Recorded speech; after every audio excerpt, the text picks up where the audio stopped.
there again, my name is Noob Awakened and I'll be playing some more Magic the Gathering Arena traditional draft, Ravnica Legends, continuing my learning and hopefully continuing to improve and do better and better, keep my gem balance in the black and healthy so I can keep playing without going bankrupt. So without further ado, let's jump into the next one. Let's see what we can draft tonight. So we are starting with a strong red rare, Rix Muddy Reveler. It's good and constructed in Rakdos aggro. I think it's decent enough in draft as well. Since, you know, drawing 3 cards late game after enabling Spectacle can be very powerful. In order to refill, worst case scenario, it can serve as a 2-drop if there's nothing else to play. But other than that, we have Sphinx, which I have lost many games to, because as it turns out, depending on your colors, it might be very difficult to deal with him, because he's immune to monocolored. So all your monocolor removals will not work on him, and there's quite a few of those in the set. There's obviously tons of multicolored, but like I said, depending on the color, you might have lots of trouble dealing with him, and it's a 5/5 flyer that can run you over very quickly. We have an Horse of Enforcer as well, which is a very powerful 2-drop that can keep your opponent at bay for a long time, make him reluctant to trade with it, and even if it does trade, it still leaves another blocker or potentially like a flyer that could deal some damage, which is really, really powerful. And Essence Capture, which is also a nice counter, works really well in Simic. And getting a free +1/+1 counter on top of countering spell. There's a lot of counter in this counter. What else? So if we went for Rix Muddy, it's mono red, so we are keeping our options open. We could be Rakdos, we could be Gruul.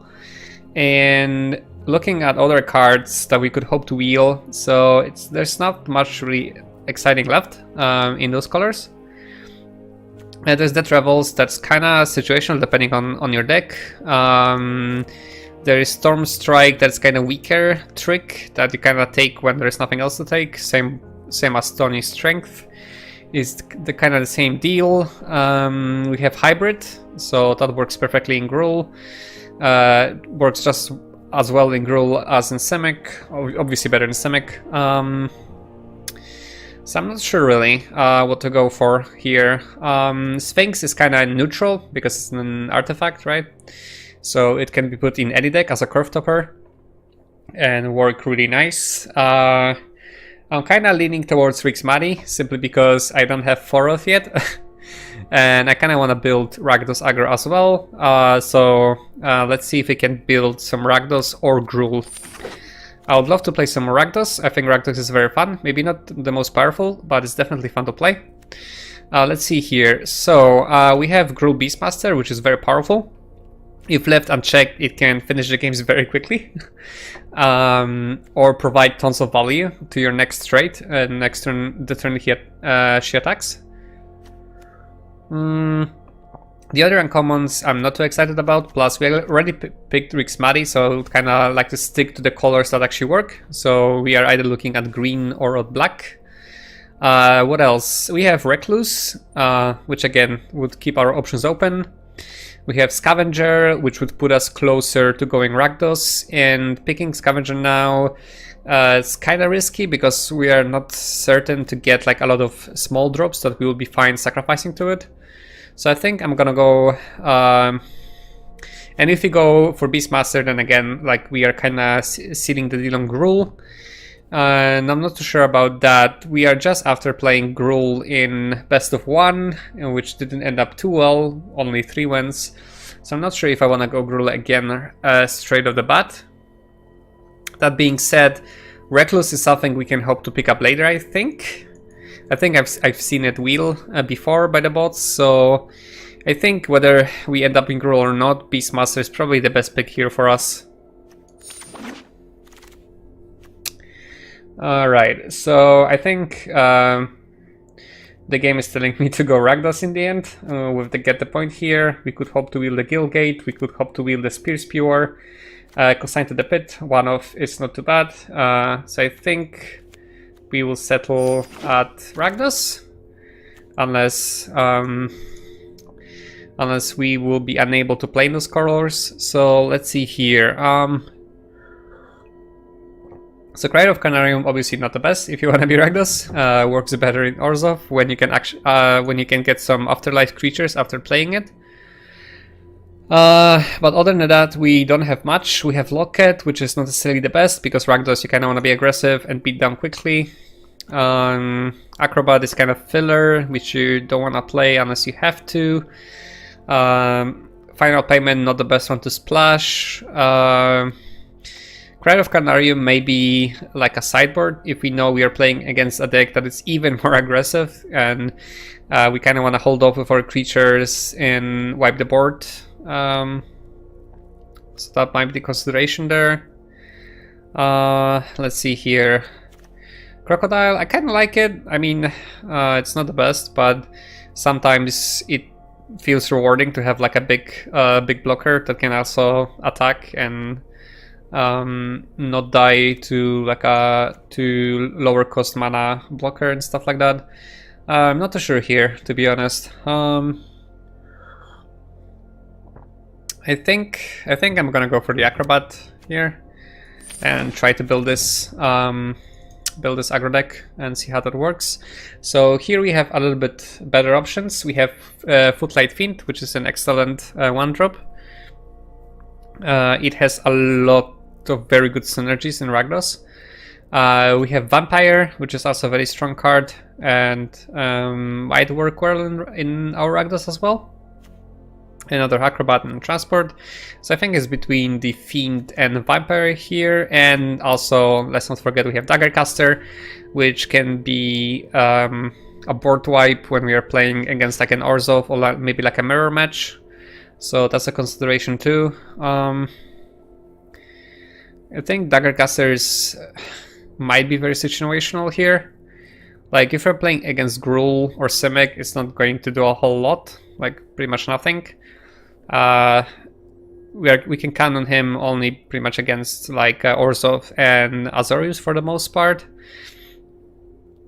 Not even in a mirror with Ragdos, I don't think will be that useful. At least not in my experience. I don't think I ever had a game when I would drop him and like kill a bunch of 1/1s. So I think I'd rather weight my choices here between Vampire and Fiend, and I think Vampire can be really nice. Like I had a lot of games when I had a Vampire when the opponent had a Vampire, and it got an inheritance at the same time. And it was basically, I couldn't do anything because the inheritance was already pinging me down every turn, and I was on a fast clock to the death. I couldn't even trade or attack him because that would just accelerate that, right? So I think I'm gonna go for a Vampire here and hope to see the Fiend later. Oh, there he is. I got rewarded immediately. So between those three are all great for Ragdos, like Spewer just to enable Spectacle. White is, in my opinion, one of the best 2-drops in terms of attacking. Like the fact that he applies -1/-1 means that he can trade upwards very effectively and can trade for free with any 1 toughness creature. So like 1/3 Pegasus like cannot block him basically. So I think it's an excellent attacker. But Fiend I think has a lot more synergies here, so I'm gonna go for the Fiend. Like if we can get, and here is a Blade Juggler without second thought, and if we can get like into next packs another Blade Juggler, and if we can get to like what was his name, the 2-mana haste Eragdos guy that sacrifices creature at the beginning of turn, it works really well there. I think I'm gonna go for Death Revels. Here, Sphinx is tempting, but in Ragdos we kind of want to go low curve aggro style. Let me get rid of the Beastmaster.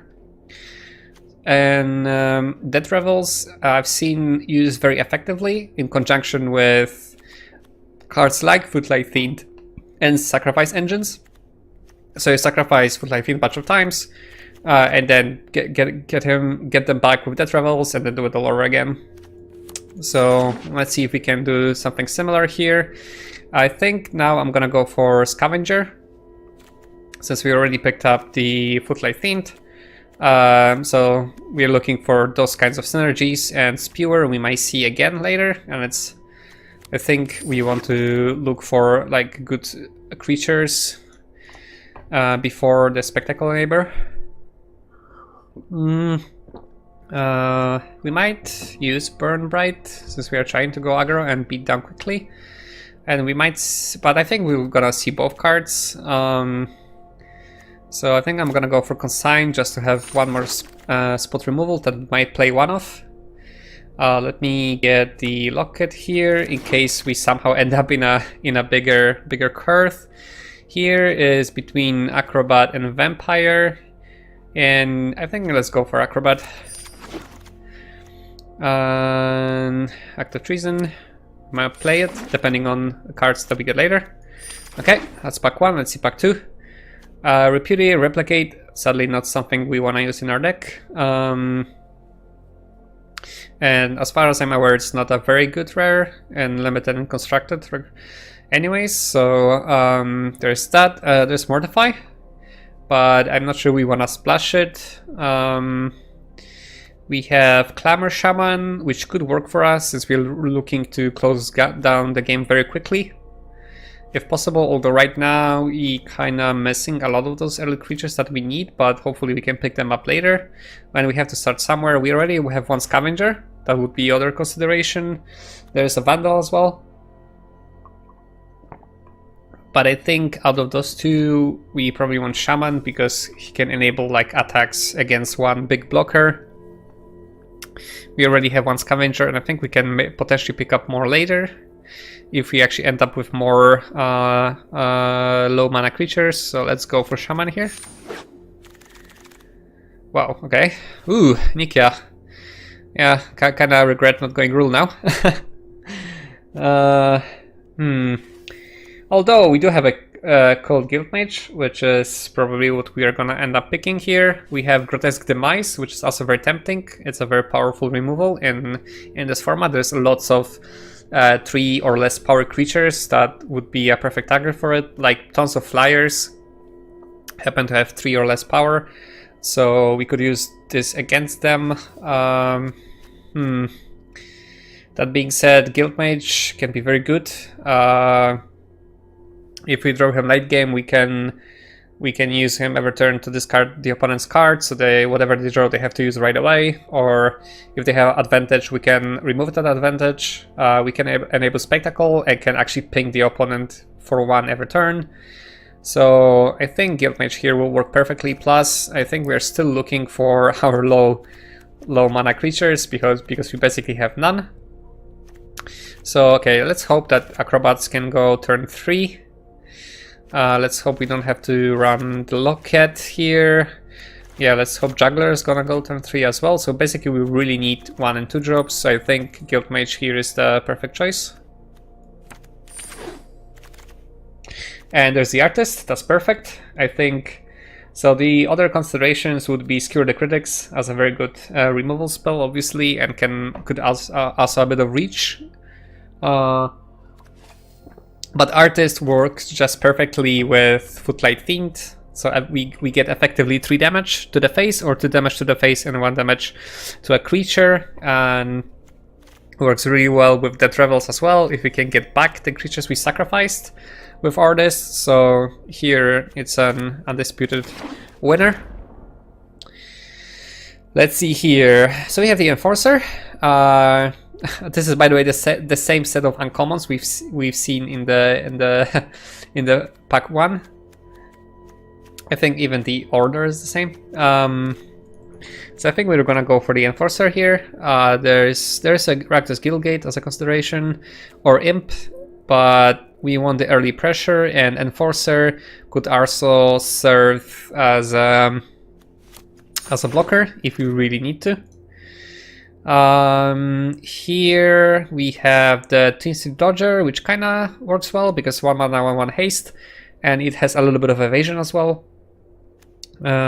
which sometimes is very relevant to get that one more point of damage or two. Carrion Imp could work too, but we are kind of heavy on 4 drops already, although we hope to play Acrobats on turn 3. So let's go for the Dodger here. So let's see here. What we're looking for right now, I think, is we're looking for some more removals. So far we only get the point consigned to the pit, which are both very expensive. So we could definitely use some more low-end removals, like maybe a Scorch Mark, or another Skewer the Critics, or a Grotesque Demise, something along those lines. Here, I think I want the Recluse. A kinda Recluse can be a very effective creature in an aggro deck like this. And it's just a big creature to potentially close out the game. Here we have Collision Colossus, so obviously we could only use Collision for our red in a sideboard, but Inheritance here I think is the winner. As it turns out, Inheritance works actually very well in an aggressive deck like this. So don't mind if I do. Let's see here. I think here we have two very nice Azorius cards. I think here is between Grudian and Spear Spewer. We don't really want a second Consigned to the Pit, even if we are hungry for removal spells. And I think our 3 mana slot is already pretty heavy. Because we are hoping to play all those things. We might not play Act of Treason. It's gonna depend whether we can pick up more removal, I guess. But regardless, our 3 mana slot is kinda heavy already. So I think I'm gonna go for Spear Spewer to help enable those turn 3 Blade Jugglers and Acrobats. I think that should end up comboing very well. I think I'm gonna go for Feral Maka here, just in case I need more 2-drops. And I already have 1 Locket picked up as well.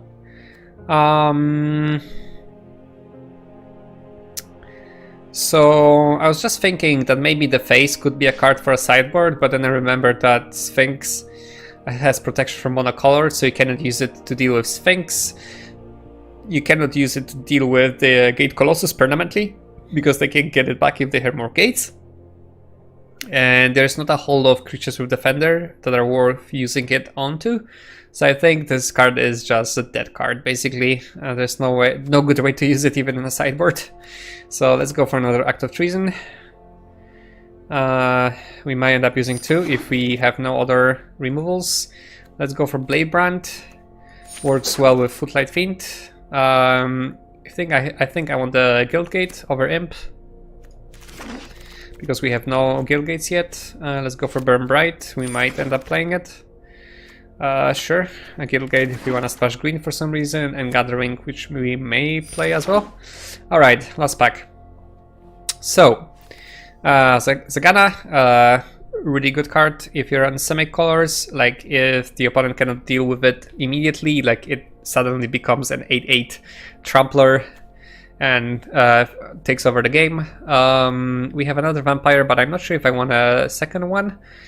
And a Daggercaster, by the way, again, the same set of uncommons.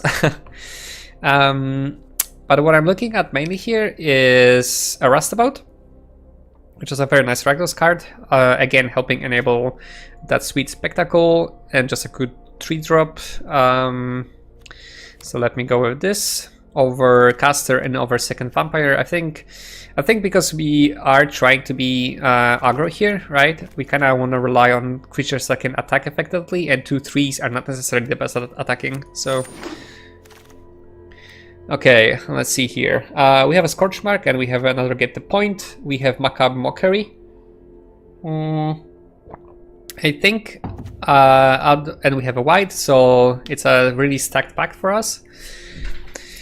Not sure what we can hope to wheel. I think I've seen Macabre Mockery going late. I don't think it's highly prioritized. We may see Scorchmark going late or Braveband. But I think get the point is guaranteed not to wheel back to us, and it's just a really nice unconditional removal to deal with those big Gruul and Simic creatures that may stop us from closing out the game. So I think get the point it is. So we have a third get the point, but we have a Rakdos Firewheeler here, and I think Rakdos Firewheeler takes the cake. Simply because it's just ton of value in a 4-mana card. 2 damage to the face, 2 damage to the creature, which in draft very often means just kill a creature. And we still have a 4/3 attacker on the board, so Rakdos it is. We can hope to maybe wheel a Scavenger, would be nice, because we managed to pick up quite a lot of small drops that we could sacrifice to it. So wouldn't mind a second Scavenger.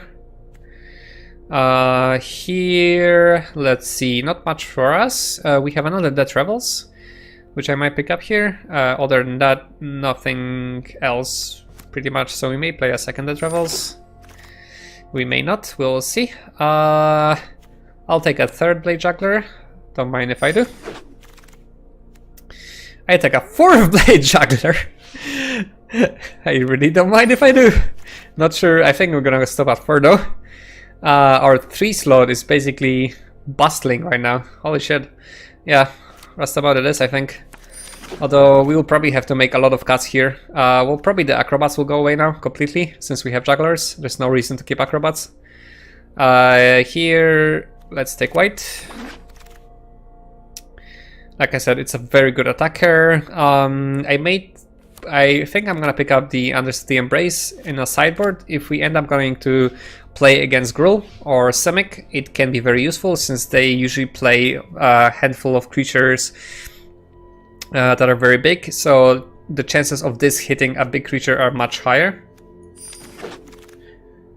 And like I said, here's the Mockery. It wheeled back on pick 10, uncontested. But I think this time we need to look at our deck and see what's up. So Acrobats go away, definitely. We have 4 Jugglers here in our 3 slots and 2 Rustabouts. Clamor Shaman, I think I'm gonna stick with it. To kinda promote our aggro play style. I think we might not have space for Consign to the Pit, since we are kind of very low curve otherwise. So without Consign we may get away with playing 16 lands. If we stop our curve at 5 instead of 6 anymore. We only have 1 Guildgate though, so that might be kind of tricky when we want to play Firewheeler. We'll see. So we're at 25, so we'd still have to make at least 1 cut even if we end up with 16 lands. Let's see.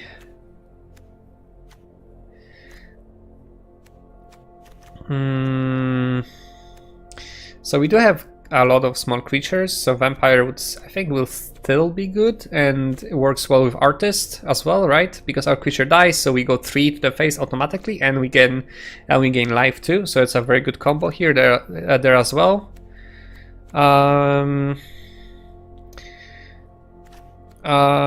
We might cut Bladebrand potentially here. I think I'd rather have Dead Rebels, and Dead Rebels.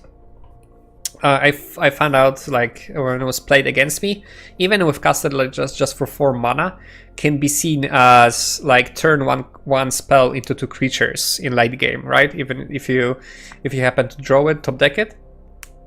So even in the situation, it's basically a card draw engine, and since we are looking to go aggressive, anyways, we are probably going to end up losing a lot of creatures throughout our time playing. Yes, I think we'll be looking more or less this way. I wouldn't mind, I think, a second 2-drop here over the Macabre Mockery. Our 4-drop area is also pretty heavy already, and Mockery is very situational. It kind of works well, like, again, versus Gruul and Simic, but those creatures would have to die already in the first place if we wanted to utilize them. So I think I'll rather stick to our aggro theme and just go for another white. There's another Scavenger. And let's go back to this view here. I'm just gonna take uncommon for the vault. Another active reason, I guess, which are not gonna play, I think. Nothing here, and potentially transport if you want to. Okay, so let's see here. So on paper, we have a shit ton of 5 drops here. But in reality, like, we have to deduct 4 from that count at least, right? Because Blade Jugglers. So what we're really looking at is get the point, Recluse, and that's it. Really, 3, not 7. So our mana curve for the most part ends at 4. So I think with this we can try and see if we can get away with 16 lands instead of 17 and have 1 more playable. We have 4 non-creature spells currently, so we are very creature heavy.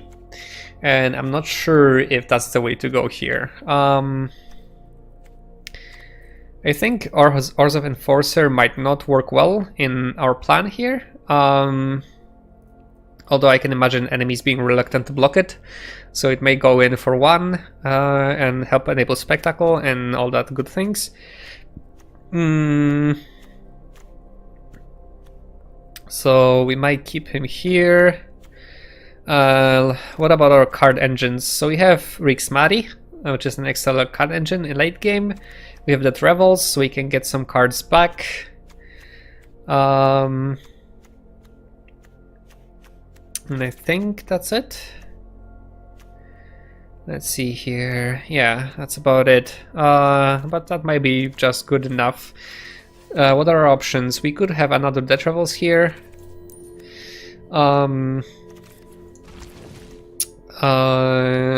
To increase that. So, oh wait, let me do it this way. So now we have a more clear picture of our curve, which I think looks alright, right? Like, imagine this pile is a lot longer if the cards weren't stacked, so it's probably longer than here. We have 7 cards here, right? And there's 6, so I think we are, you know, curving out perfectly here.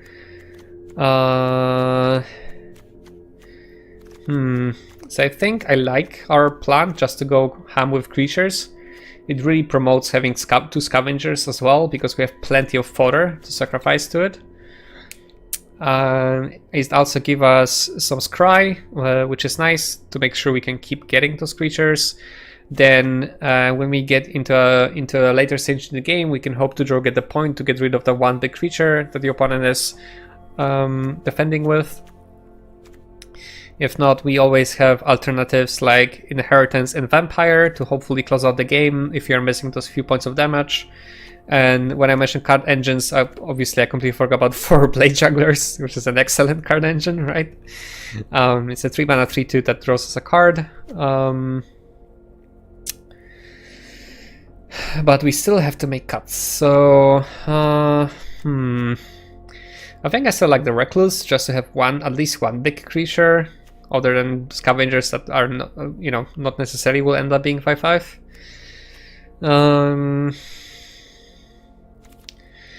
I think we might not need a Spear here, although it can also close out the game.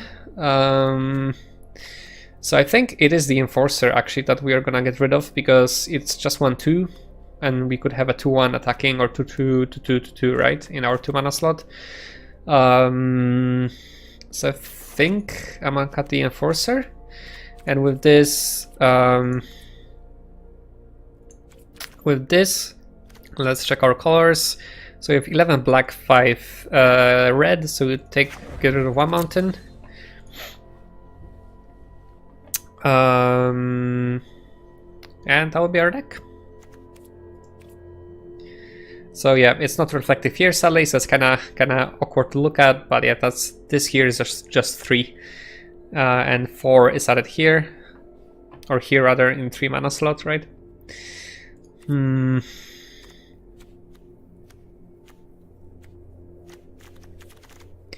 Yeah, I think that works. Like, I would have loved to pick up more early removals.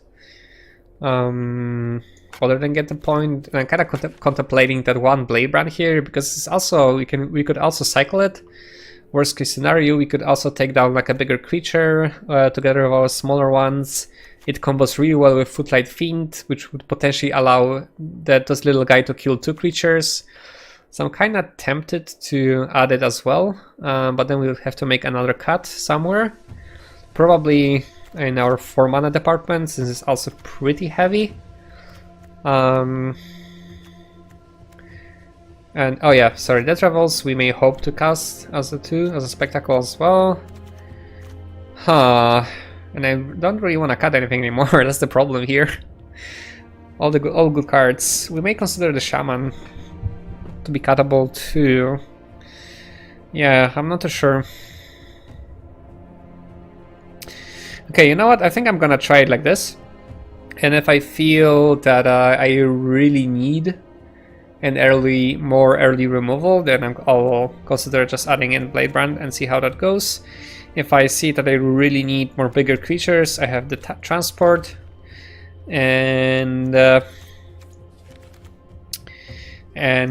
if I need card draw, we have options. Basically, is what I'm trying to say for our sideboard games. So let's see how that goes. I think our picture is going to be Blade Juggler, since we have 4 of them, and I think I'm gonna name it. Cannot. Can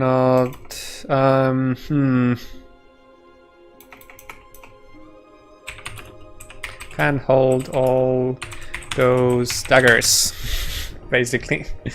Or blades, rather. He's a blade juggler, right? So, there we go. Can hold all those blades. Alright, let's give it a shot. Ah, come on.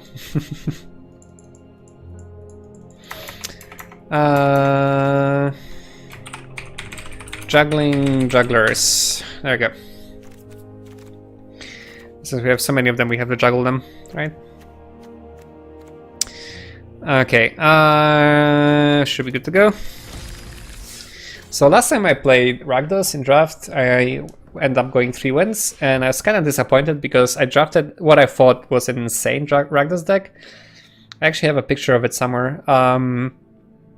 That I could post if you don't believe me, because I ended up drawing like 5 Scorch Marks, 2 Rakdos Firewheelers, and lots of other like really good Rakdos cards. But as it turns out, like Scorch Mark is not really that good, and I think I might have been a little bit unlucky there as well, because I think I ended up playing against lots of Gruuls and Simics, and Scorch Marks had very limited use there.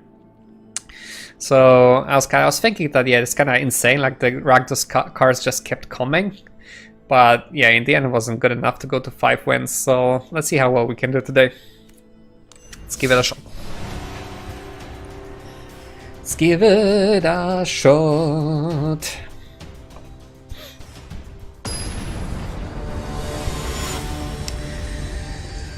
Okay, who do we get out of the bat? So 0-0. I wonder how matchmaking works when you're at 0-0. Huh. Okay, this is very tricky. So not too sure about this hand, but it can get worse than this. And Rustabouts and get the point is not necessarily the bad thing. We just have to hope to get a mountain. And maybe some 1 and 2 drops from our black color, since we should have more black spells than red spells anyways, right? So chances are we are going to draw into some early drops using swamps. Our opponent mulled, so this gives us a bit more chance to actually get those drops. Although I'm definitely not too happy how it started. Yeah, I was saying, I wonder how matchmaking works. Okay, that's not what we're looking for. How matchmaking works when you are at 0-0 score. Because I know that right now the matchmaking was adjusted to basically pit you against players at the same score in your current run. So if you are 1-0, then you will face other players who are at similar score. But I wonder if there's anything taken into consideration when you just start at 0-0. This is like can be anyone, so it doesn't matter how good their deck is. Or does it then take into consideration your actual overall rank in limited? So here we are definitely gonna attack. It's just 3-1 damage, and there's nothing really we wanna play afterwards. Rixmat is not the best now to play with Spectacle because we don't want to discard our hand, so he's gonna wait for later. So we're probably gonna attack and play another Rustabout.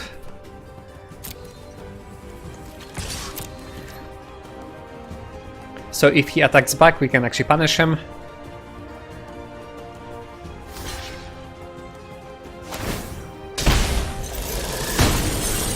There we go.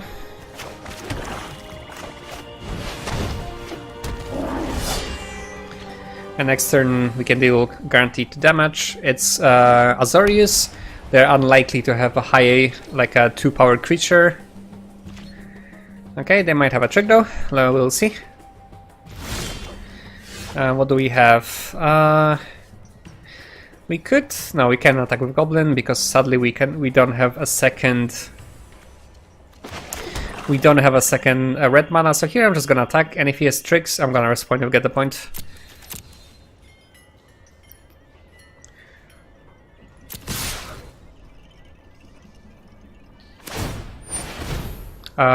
Sure. That's not gonna do much. I don't know, maybe they thought it's like a bomb spell or something, or maybe they are new and they thought that it's going to get tapped when blocking. Okay, there's the Duelist. So, okay, let's see if they're gonna double block, then I think I'm gonna save the Rustabout. Or they just gonna reduce the damage. I mean, that works too. We can save our get the point for something bigger, potentially. And just pick the Rakdos and consider our options next turn. We may discard. We may just keep it for pink. We may attack. We'll see. It all depends on what they're gonna play.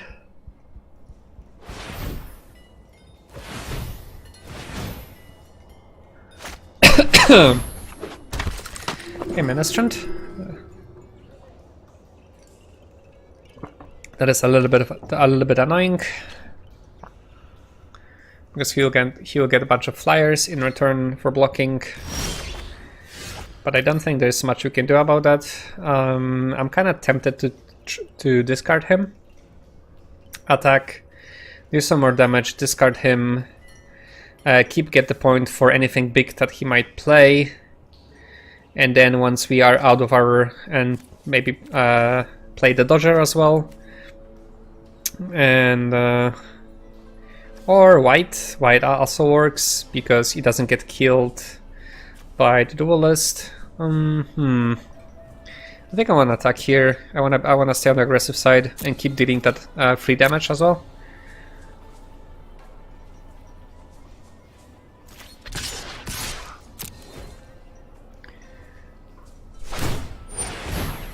I'm sure.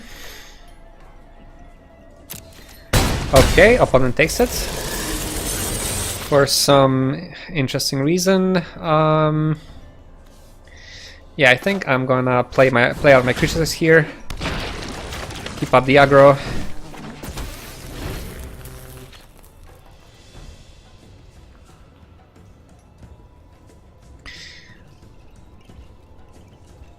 And if he plays anything big now, I'm probably gonna just get appointed next turn, and the turn after that try to use the Spectacle to get fresh cards. Okay, so the opponent is getting some lifelink.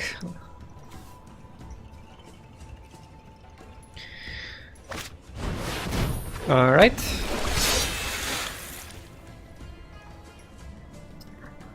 So they don't seem to have any very strong cards right now. So maybe it was a good thing not to discard there. So I think this get appointed. We can get 2 for 1 here, and it's just gonna keep blocking very effectively and also healing him. So I'm not gonna even wait here. if I wait, he might have a counter spell or whatever. Yes, I would like a second mountain. Or do I? If he drew into Rakdos Firewheeler, we may regret not taking this mountain. So I think I'm gonna keep it there. Plus, we know we can draw 3 cards with Rixmati next turn, so I think that works. Here, I think we probably wanna attack with everyone other than Guild Mage and Dodger. Yep, we definitely do.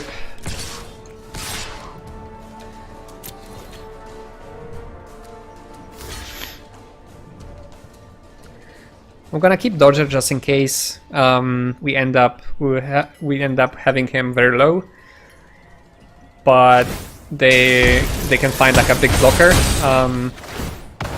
so Goblin can potentially sneak underneath and finish the job.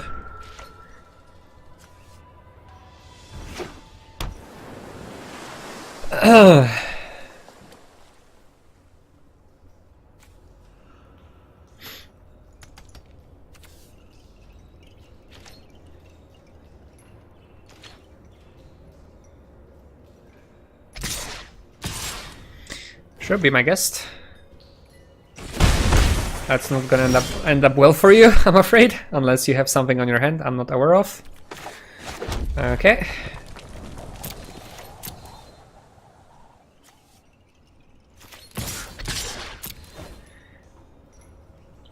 We have a guaranteed spectacle.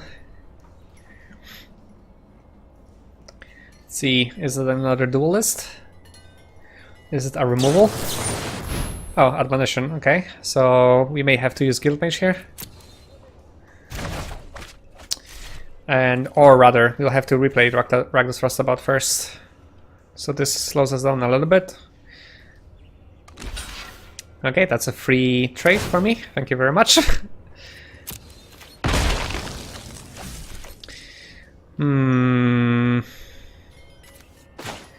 So I cannot do it all, sadly, because I don't have enough red mana.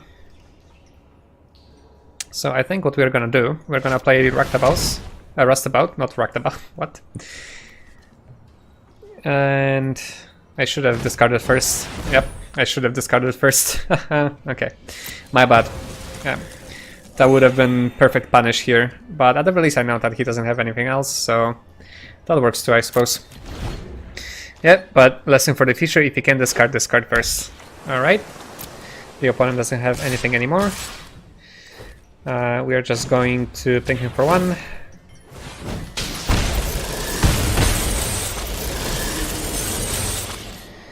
Okay, here let's see whether we can go in with white or trade for the commando.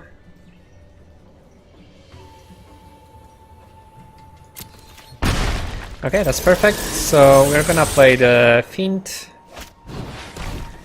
and Reveler with the Spectacle cost to get our sweet cards. And we have a Shaman, and we should be able to close out the game next turn.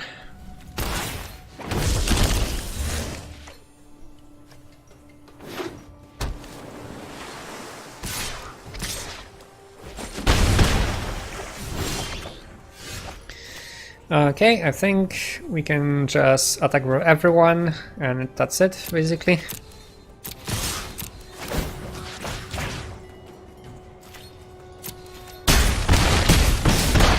Alright, so I think we are playing against a new player, which is actually bad news for our deck. Because if we had this much trouble to close out the game against someone fresh to the format, with not necessarily the best deck, then we will really struggle against better players with better decks. Well, maybe it was just an awkward draw. I mean, our start wasn't the best. I guess, yeah, I kind of forgot about that. Like, our start could be so much better with early drops. So maybe I'm too quick to judge here. Well, let's jump into the second game right away. I kind of want to test this card combination still. Hope for a better opening hand than the last one, and see if we can be more effective as a beatdown aggro. Okay, this looks better. Would kind of prefer this to be a mountain, but we can hope to draw one on our draw step. to start with Dodger right away. And sadly it's not, but that's fine. We can just open with Plague White, which is good too. Keep this pure and Dodger for later when we need to enable Spectacle. I want to play Plague White first. Never mind, they have a wall of thoughts, so Plague White is not going to do a whole lot. And I mean, it's kinda good because Get the Point and Juggler would delay our land drops. It's kinda bad because we also lost our land drops, so we might get mana screwed here if we don't get a land now. If we miss a land drop, we might be in a very bad spot again. So Dodger is actually blocked by defenders, so it doesn't work. A Spear Spewer could just start taking damage, but I think I want to play white and then hopefully be able to play our 3 drops next turn and start attacking.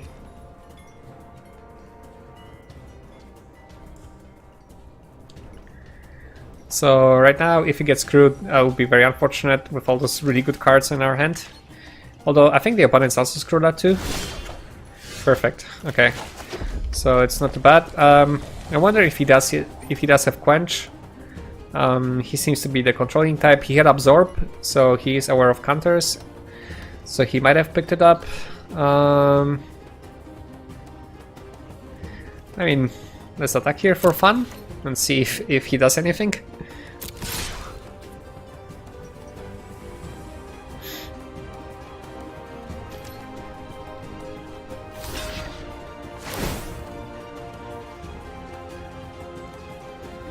Okay. If he does have Quench, I probably want him to use it now rather than later. Spear Spewer and Street Dodger are not going to do a whole lot to me right now in terms of actually getting aggressive, and he doesn't have it and he's screwed at 2 mana, then we want to kind of beat him down as soon as possible. So let's look for that Quench. It's definitely not the +1/+1 counter because it requires 2 blue. Okay, that was I was right there. He found his 3rd land as well.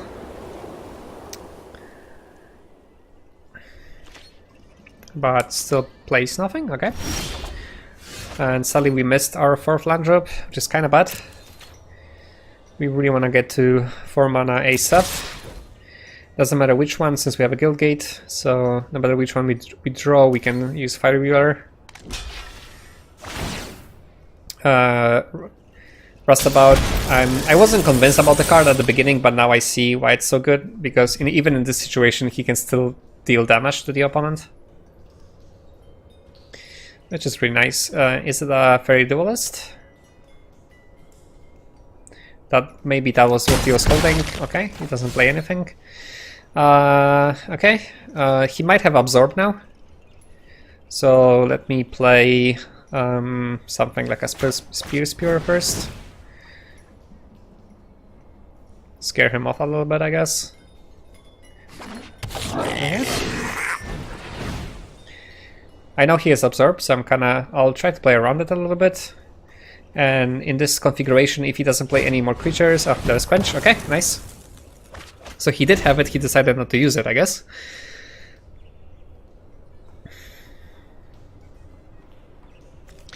But I'm glad to get rid of it. I know he still has Absorb, so I'll be very wary of playing my key cards if he's untapped. But if he doesn't play any blockers, he's still in a very bad shape because I can keep getting damage in for free. Sure. So I think, yeah, and he's stuck at 3 mana as well. So we are both stuck at 3 mana. But fortunately, we are the aggressive deck, so we have the upper hand. And now we can actually... yes, sorry, the attack does absolutely nothing here. No. Let's attack anyways. Maybe he will be scared to block. And now we can play Rustabout to keep up the aggression. Now if he doesn't have any blockers or any more stalling cards, then we can deal 2 guaranteed damage to the face. But it kind of sucks that we are still in a very suboptimal situation as the courier. Because I'm really unsure about how well this deck can perform in the more difficult matchups later on. Still stuck at 3, so this Wall of Thoughts was very effective after all. Yeah, I think we're still attacking here because basically we can do it for free. He still cannot do anything to any of our creatures. We can still get 4 damage in, 5 damage with Spear Skewer. So they're technically on a 3-turn clock, even if nothing changes on the board. And with Guild Mage we can increase that to 6. So technically they have 2 turns to find something.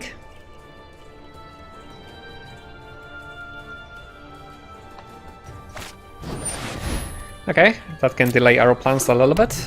Trade for something.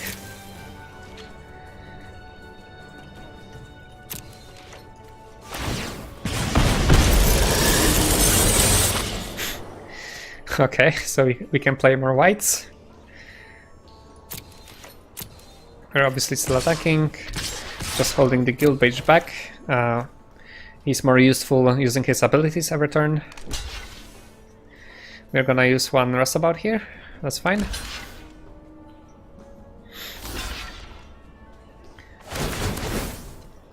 That's so cool. All those abilities activated when blocking. Alright, we could actually get Juggler and Rustabout with Death Revels, and I think I'm gonna do that. Because with this we can draw 1 more card next turn and hope to actually draw into a land finally. And we can still deal 2 damage to the face so that we cannot activate the discard effect. Okay, opponent still stuck at 3, same as me.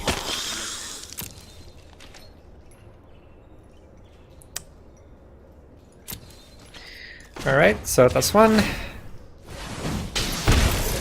And that's 1.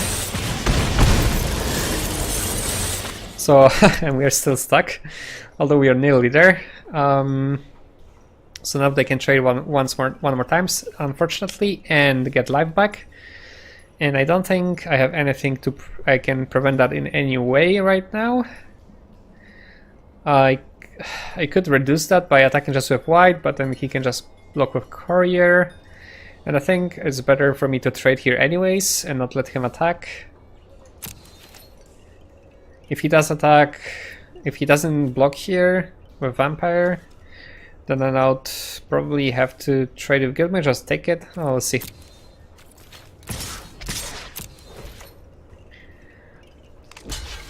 Okay, that's as expected, so he's +2.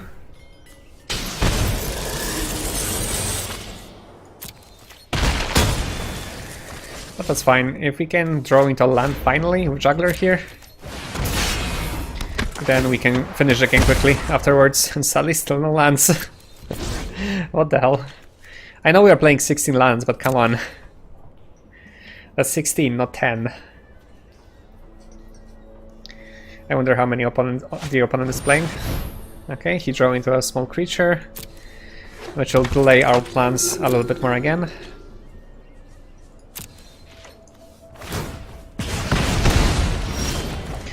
There we go. Holy cow. Okay. So I think I'm gonna attack here and potentially kill the courier with the Firewheeler after combat. Once the courier is down, it's going to be easier to apply pressure next turn.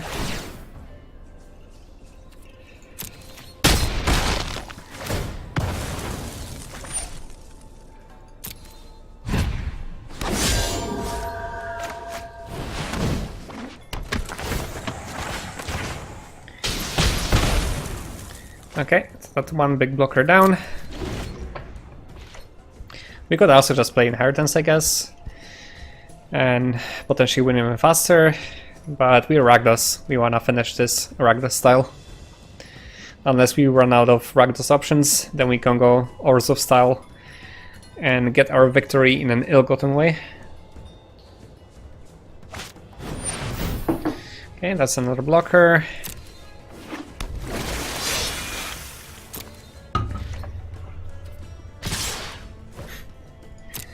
You sure?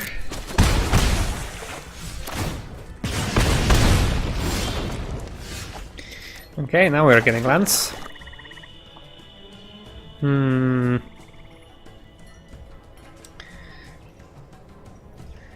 So if we attack with just trade, we actually deal no damage. We just need to deal 3 more.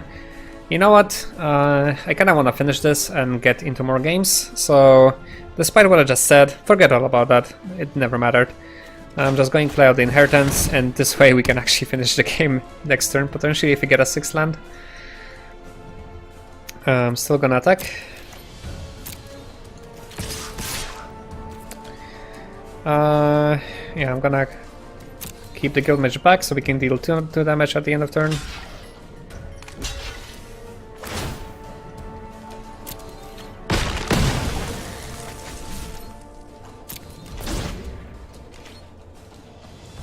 This is a very awkward game. Okay, the opponent got unscrewed as well. Let's see if they can play anything that will bring him back. Not necessarily. All we need to get is a 6th land. Even if we don't, it's just a matter of 1 more turn. They would need to get like a lot of healing to overcome all of that.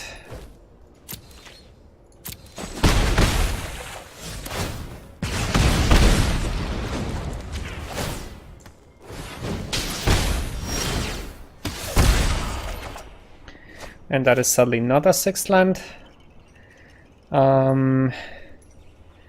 But we can finish him off anyways. Okay, so those are 2 very awkward games, which gives me no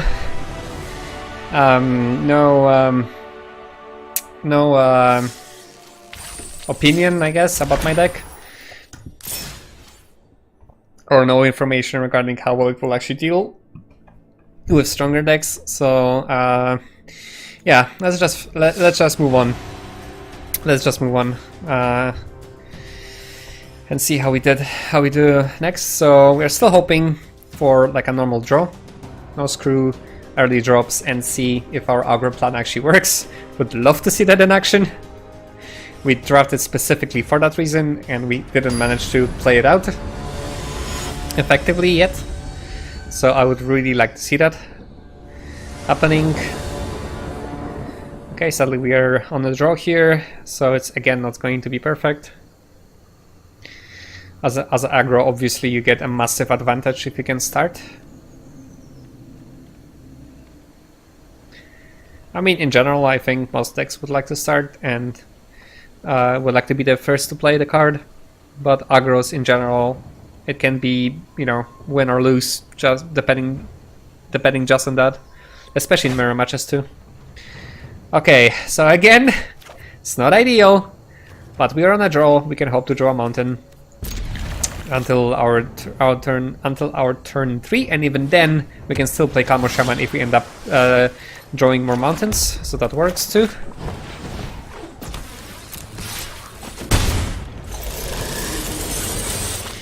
And we are a low curve deck, so I think starting with 2 lands is acceptable, and like early 2 drops.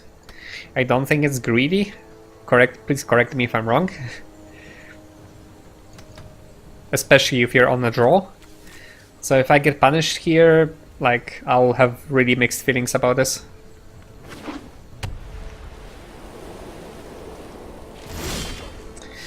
And so far we are getting pretty punished. Alright, let's attack and see if they have anything.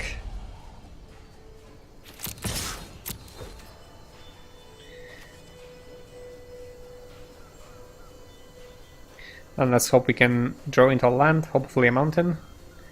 If they have a duelist, I think I can still activate his ability, so he won't be able to block with it. Yeah. Well, tricks on you. Or jokes on you, rather. Sure, you're not gonna get any damage, but you're not gonna kill it either.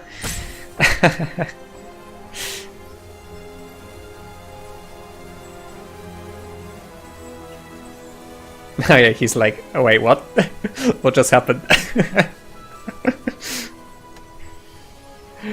I mean, you can see the confusion right now because it's like, wait, what? But why can I what? But why can I block? Okay, he's actually running out of timer here. Wow, that really threw them off. Jesus. Okay, sure. Okay, please, third land. Please beat a mountain. Please, pretty please. Don't screw me 2 games in a row. That would be nice.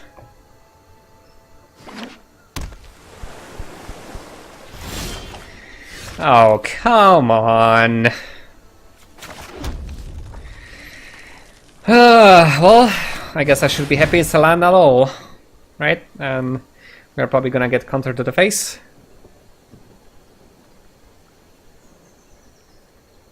So, yet again, we cannot play it out as we should. Which makes me think maybe we should actually slot that 17th land there, back there after all. Yeah, there it is. And it's a good one too. So now we have a very strong flyer to contend with. Well, what can you do?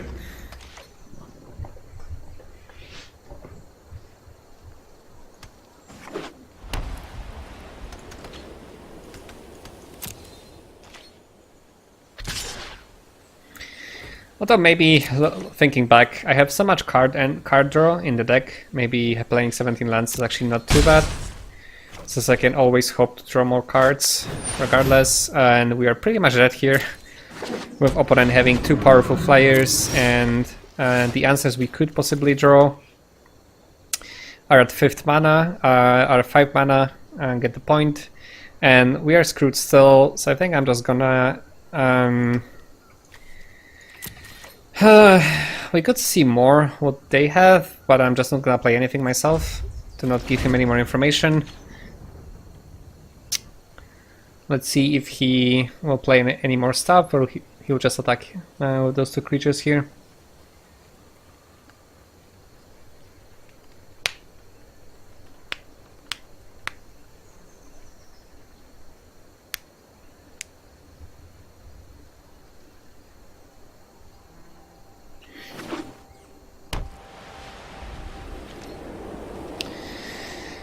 Okay, they're not playing anything just yet. They're probably suspicious why I didn't do anything. Well, guess what? I couldn't. Like, literally could not play anything from my hand. Which is very unfortunate.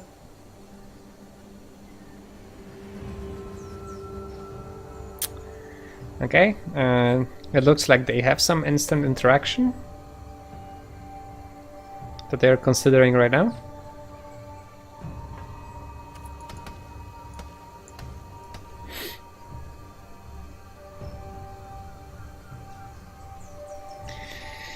Yeah, that's very unfortunate. Like,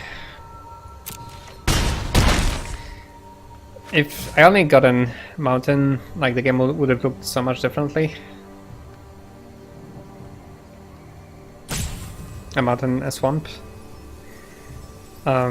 Like we would have a Plague White in play that could start doing some damage. Like our Rakdos Rostabat would probably still got countered, but we know we could look forward to playing the Artist, the Travels, hope to draw in to get the point to get rid of the Sphinx. Although Sphinx probably, yeah. So Sphinx might be a big problem for us in this matchup, because get the point will cost 7 mana.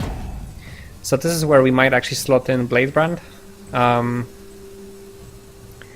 And then hope that he will block with it, or hope that we can... Okay, that's interesting. Or hope that we can use... I mean, come on. Okay, he's not playing anything, so I think we're just gonna concede. There's nothing we can do here. Strongly considering actually putting back that 17th land. after getting screwed twice in a row. So get the point will not be very effective against our biggest threat, which is the Sphinx right now.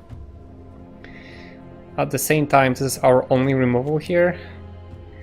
I think I'm gonna get rid of the Recluse and get in one more Blade Brand, just so we can hopefully go full low curve here and kill him before he can dish out those big flyers.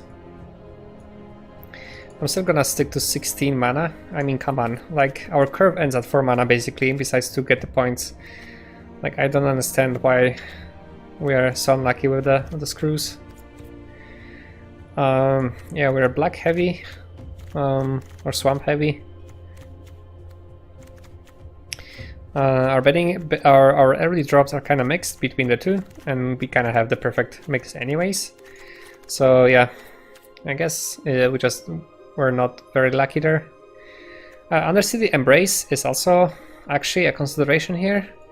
Maybe again, instead of 1, get the point. Could also work against the Sphinx because it doesn't target him, and if he only has a Sphinx in play, then he'll have to sacrifice it.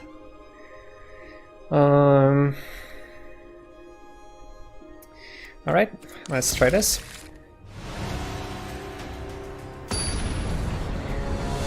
Hopefully for once we can get a decent opening hand, or at least not get screwed again. Okay, I'm gonna keep this. It's not the best, but with Trinity Dodger we can hopefully activate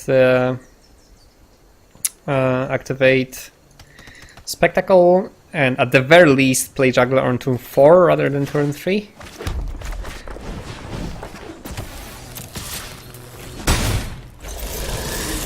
And now we just have to hope we are not gonna get fluted completely.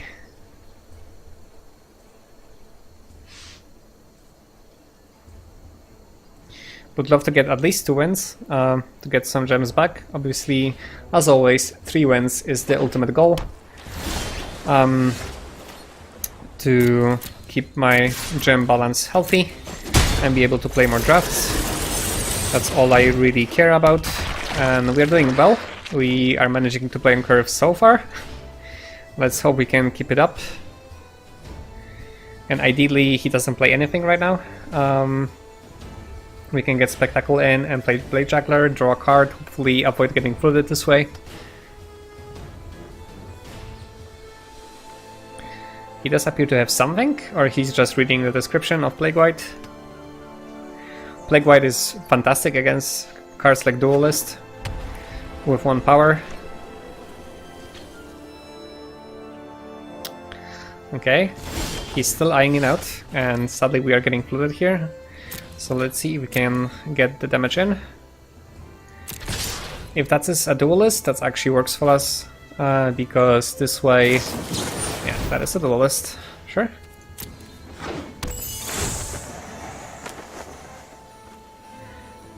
And I think I'll rather play the Juggler here. Rather than save the Dodger, because I really want to avoid getting flooded, so I want to get that next card ASAP. So I don't mind. And never mind, I'm an idiot. He reduced his attack to 0, so we didn't do any damage in the end. So that was a miss on my side. That could potentially cost me a game here. But at the very least, when that happens... Okay, they might hold a counter here. At least when that happens, I'm glad, because I'd rather lose to my own mistakes than a Duelist. Okay. I'd rather lose to my own mistakes than to screw and stuff like that, so I think here we're gonna play Wheeler right away. We dodge counter right now, and we get rid of one of the Duelists.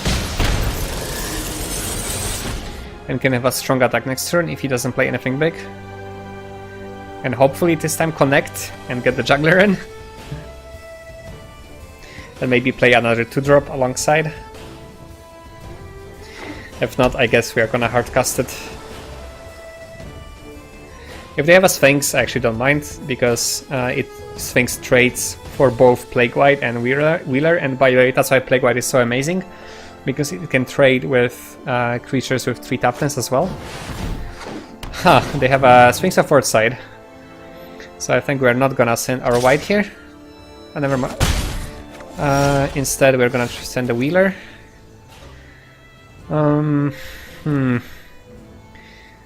Because I don't necessarily want to lose the White here. Can still be effective attacker later. If he wants to trade with Sphinx, I don't mind. I mean, we're kind of trading the same value. And getting off the Scry here from the opponent is good too, so I don't mind trading. Alright, let's play our juggler then.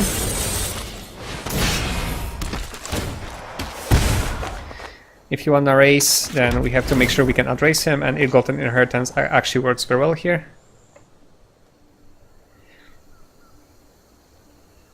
And we are already ahead in race, because we managed to deal 6 damage to him. And 2 before with Dodger and White.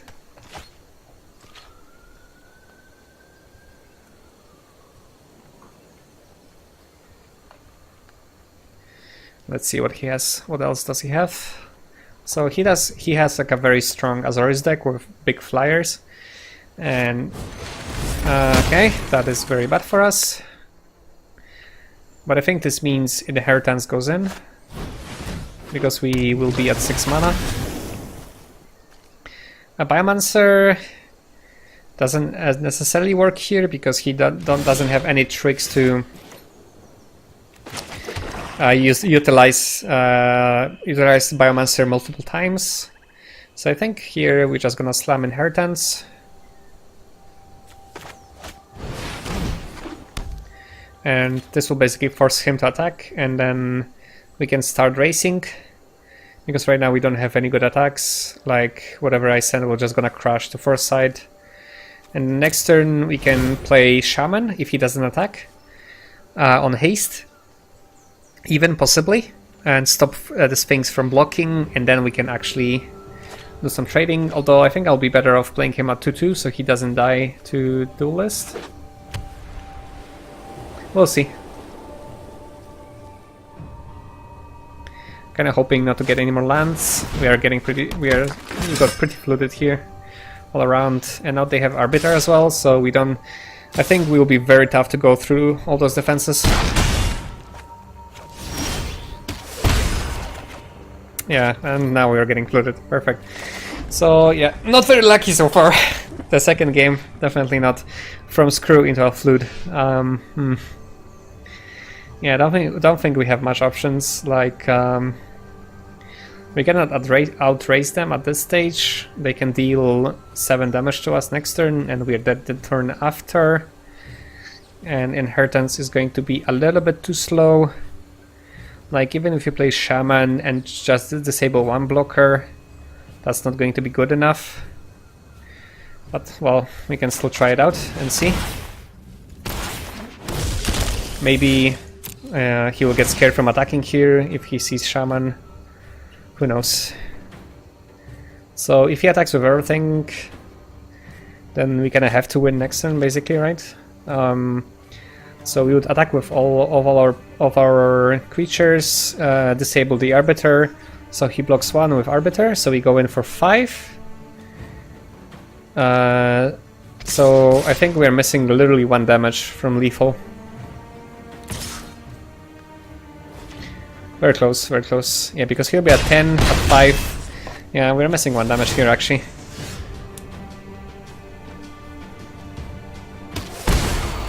And guess what? We didn't block the. If we did activate the Dodger's ability, he would deal that 1 missing damage here. So he would be dead, basically. Although he might have tricks here, so maybe I'm getting ahead of myself here. Can we survive this turn? So we have enough mana to play the Artist and activate the Inheritance, so we will be back to 11. He deals 7 damage here, guaranteed. So we still survive, actually, next turn. Even if this guy attacks, that's still 9. So actually we might have a chance here. But we definitely need to attack here if you want to win that race.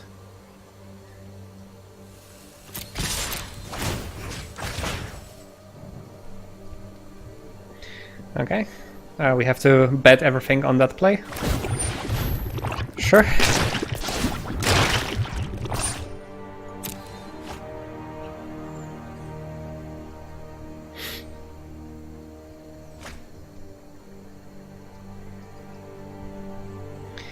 And if he can counter the artist, I think we're still dead. If artist can go in, we can potentially win on our next upkeep. Unless he can get some life in between the turns, that will hurt.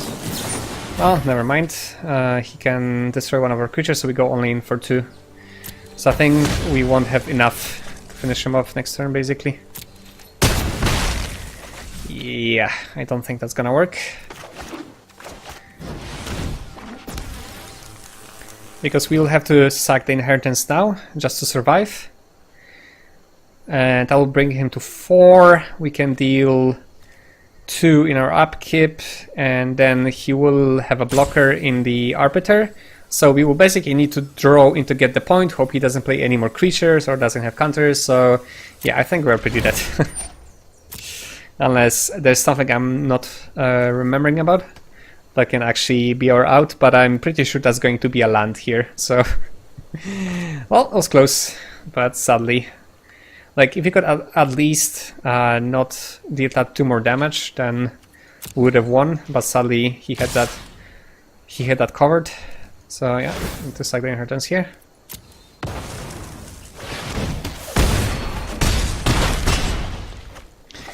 If he at least didn't have the Arbiter.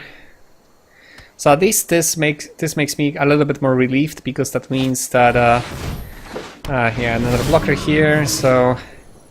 Well, I think we have to sack here, and I don't think we have to damage to the face kind of effect either way, so, but well.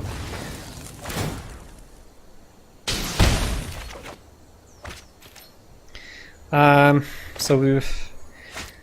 I mean, I may as well try, right? I don't... we already used Fire Wheeler, and we only have 1, so that's not gonna work either, sadly. If that was the Death Revels, then... yeah, then that would have been our win, but sadly it's not. Whatever. Let's see what we draw.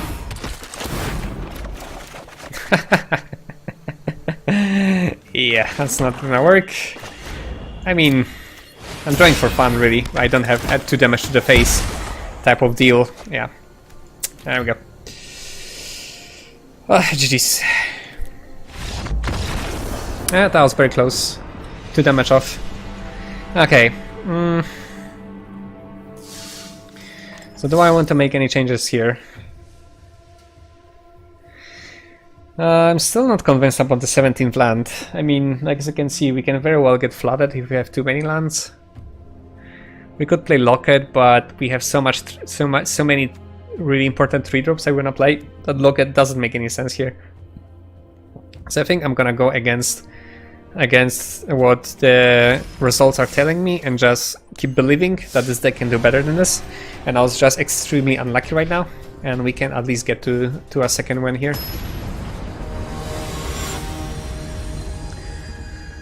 I have yet to see nice curve play on curve. So okay, this looks better. We don't have a 1-drop, but we have a 2.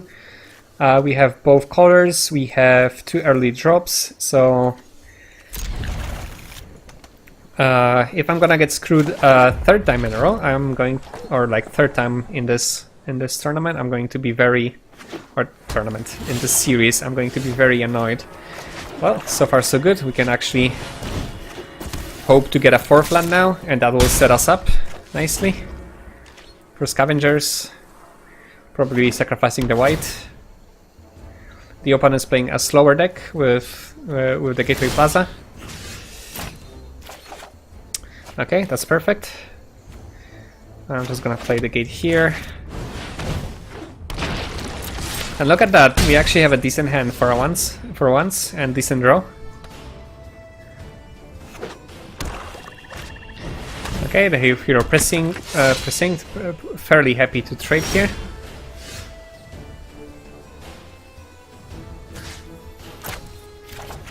Alright, now we are talking. Not sure if I wanna trade for artist though. Because then I'm just gonna end up with... So if I wanna play Scavenger, I still wanna sack something. So I think I'm gonna keep the aggro play here. Hero is very valuable card, so he may not want to sacrifice him whatsoever, right? Oh, okay. Ah, I see. That was a nice one. Okay, fair play. Did not expect that at all, but I think I'm still gonna go with Scavenger.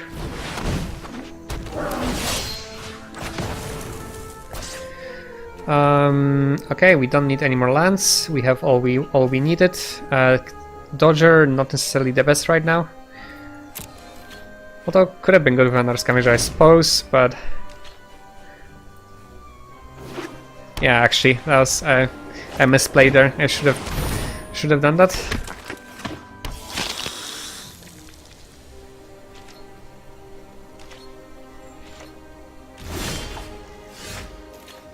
Oh, never mind, we can just sacrifice Peace Spewer here. Happy to trade.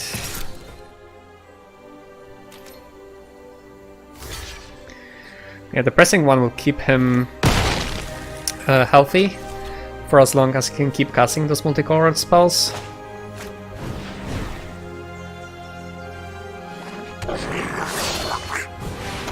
Does he have another Carnival?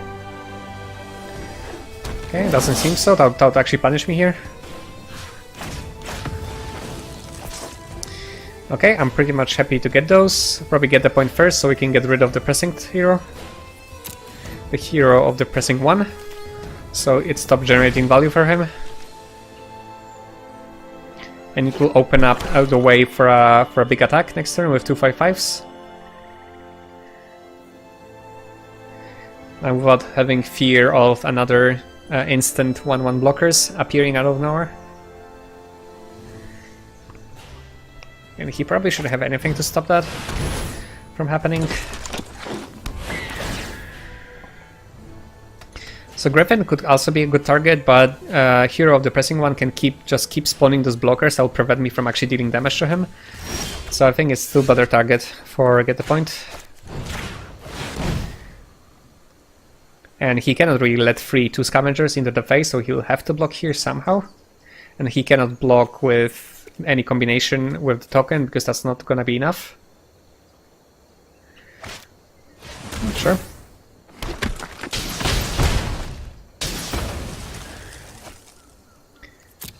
Alright. I think I'm still willing to trade here. I know I have 2 big creatures coming in, I have card draw coming in, so I will not run out of fuel anytime soon.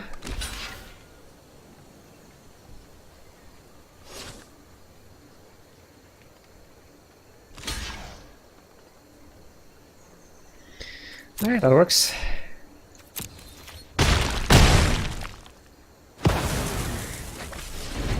And we still have a 5/5 in play. He actually let 1 unblocked, so that's 5 damage to the face, so he'll only get 3 back here. So we're still 2 on top in the race.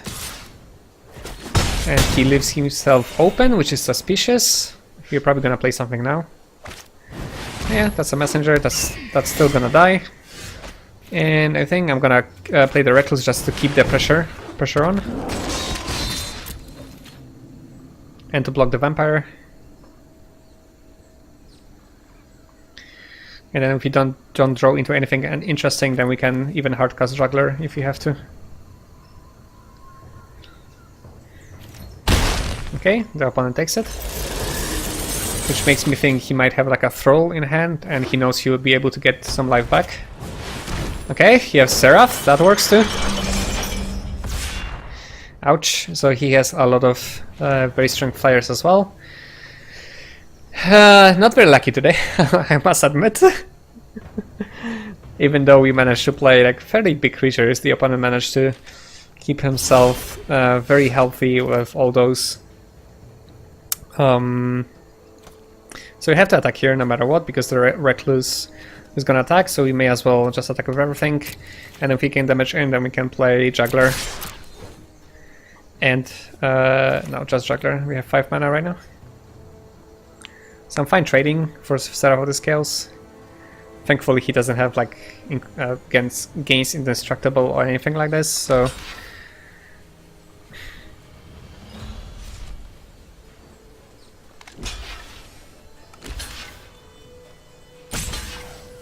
okay.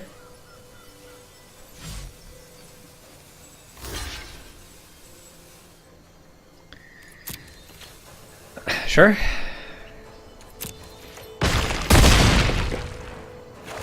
So the hero definitely kept him alive for a very long time, because even until this very turn, like it allowed him to get cards.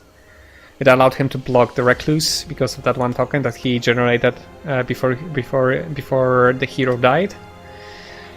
I think I want to play the Juggler now, because later on I'm just gonna go lower and lower on health, so I might be scared to play him anymore, and this way I'm just gonna play him now and not worry about it. And in terms of keeping the aggro on, it's the same as Rustabout, more or less. Okay, I'm just hoping not up and again anything big. And he's a big mana, interestingly, so not sure what that is. Acuity, okay, that's interesting.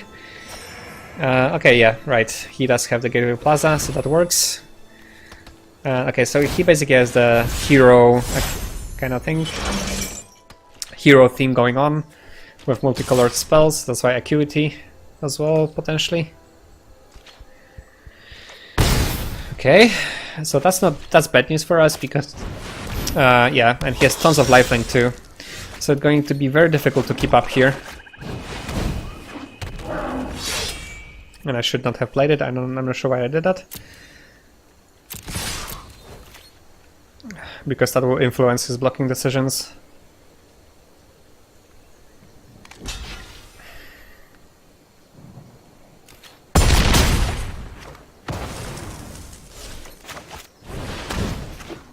We can only hope to outrace him and hope he doesn't get any instants right now to get even more health and more cards back. And as I say this, okay, so he's playing an Orzhov with splashing Azoris basically, and it works very well for him right now with the hero and a bunch of multicolored spells.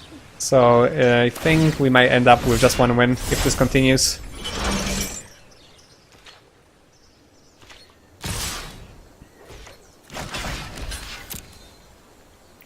Because he will basically outrace us here. He only needs 2 more turns, while we need a lot more if he can keep spawning blockers or delaying us.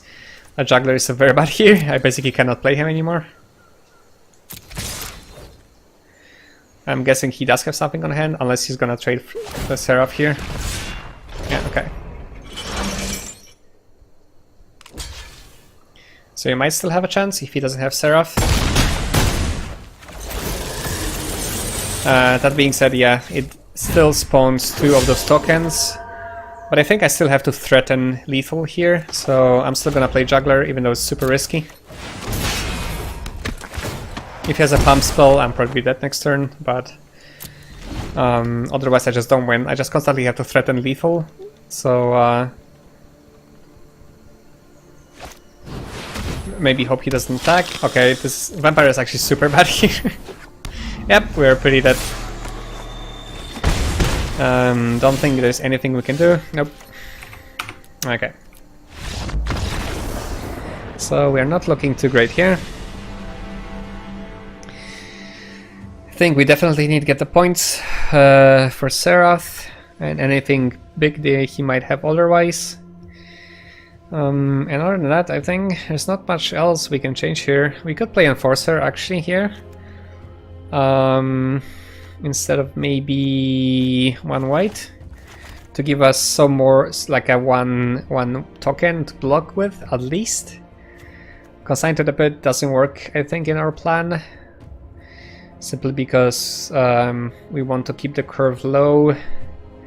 We could consider Blade Brand as well for Death Touch effect for his bigger creatures, although I think we are on the bigger side and we still lost, so I don't think that's gonna matter much.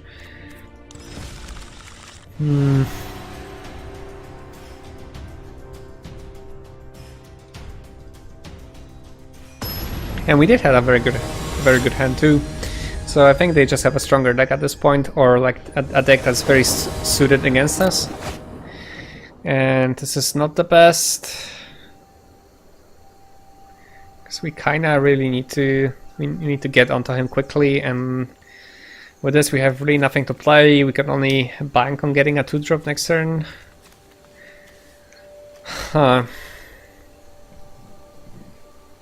It's not ideal, but mulligans are kind of scary in Limited, especially when, you know, you kind of have to bet everything on one game.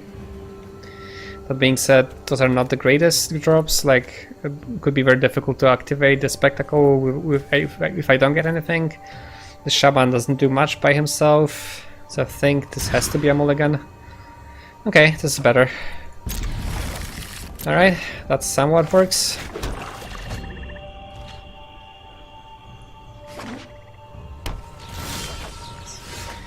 But we have to keep the gate for later. We have to apply the pressure ASAP, knowing how dangerous his deck is overall. We can only hope to dodge the hero here, because that is basically what kept him alive for so long. Those one-on-one blockers. Otherwise, I think we would have won last game if it wasn't for the hero. It also kind of shows the weakness of our deck, I think, that we don't have any early removal. Okay, that could have been worse. I think we are gonna Juggler here. We are missing 1 red mana for Fire Wheeler. We don't have anything to kill otherwise, so we can Juggler, and then we can also Spear Skewer, if nothing else. Okay. Hope to get a Mountain next turn to enable Recluse or Wheeler.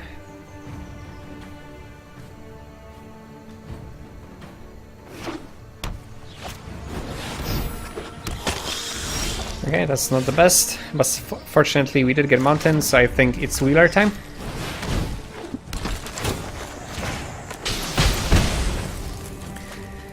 So we can deal 5 damage this turn, prevent him from gaining life, and not have to trade anything in return, so that works. So we are in a good position in this game, but if he does have a hero, then he may generate like tons of blockers.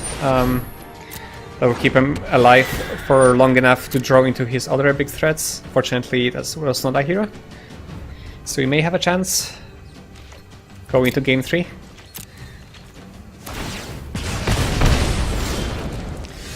Okay, I think we attack here right away, and then we probably just Recluse. Maybe Scavenger.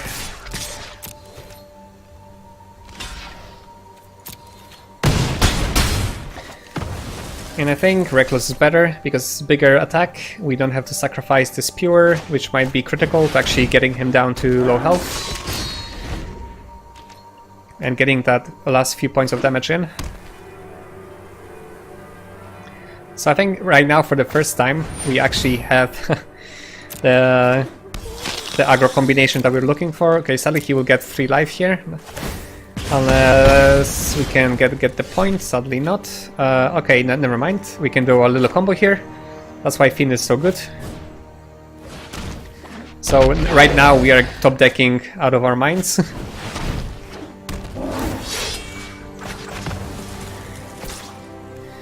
I don't need the 6th land. Value Reveler is very nice. And there's it. Okay. So, okay, now we top deck out of our minds. So this is probably not representative. That was like the best case scenario, basically. Well, let's hope to get one more of those. And hopefully crawl back to our second win. That would be lovely. But considering our luck tonight, I think we'll have to satisfy ourselves with potentially 2 wins. We can only hope for the best and expect the worst.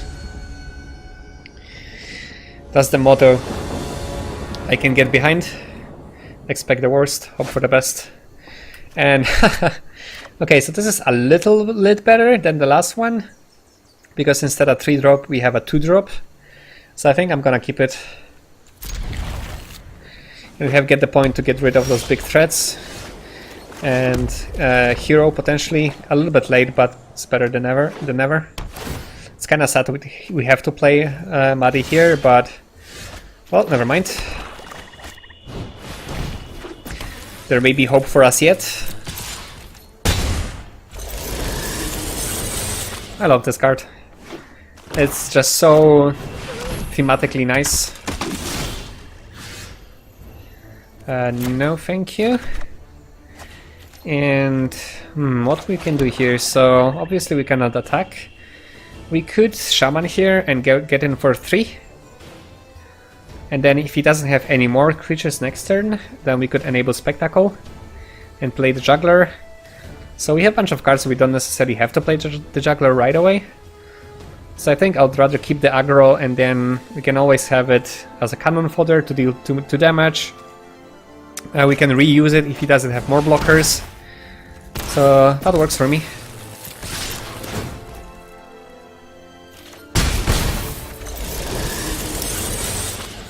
We can always sacrifice it to the Scavengers, so it's definitely not a dead card by any means, even as a 1/1 now.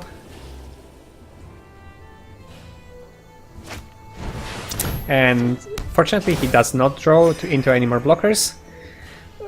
He does get life back and cards, that's not good, but we can keep attacking and enabling Spectacle and all those good things. So no need to sack it yet. Okay, and then afterwards we can actually sack it to Scavenger, or maybe just play Juggler. Okay, sadly he does have Carnival, so not much we can do here right now. So what are our options? Scavenger is not good, we'd rather keep the Artist. Although if he does not draw into any more creatures, having a 5/5 might be actually good. We are nowhere near close to actually sacking stuff to deal damage. And we can actually see to make sure we actually get to 50 mana to potentially use to get the points. I think Scavenger is still works here. Not ideal, but okay, that actually is perfect. We can get our 5th mana and then get the point later on, so we can deal with 2 big threats. So I'm actually happy I did that right now. Gives me more confidence for the future turns.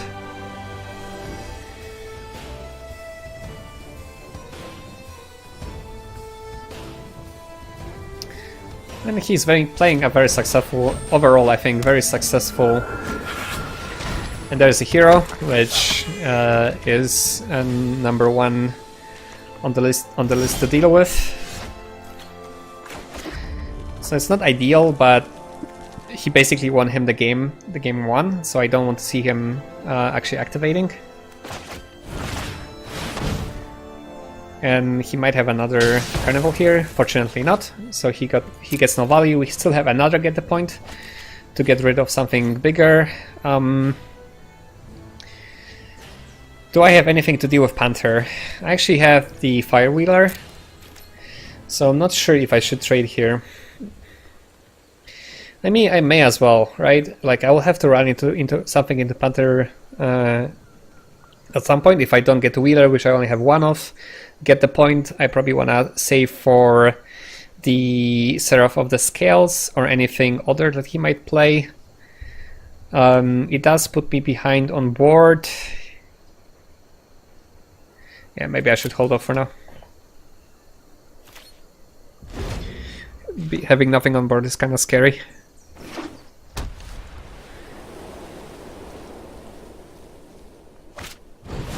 Yep, that's the Seraph. And unfortunately we can get rid of him right away, so we upkeep the status quo.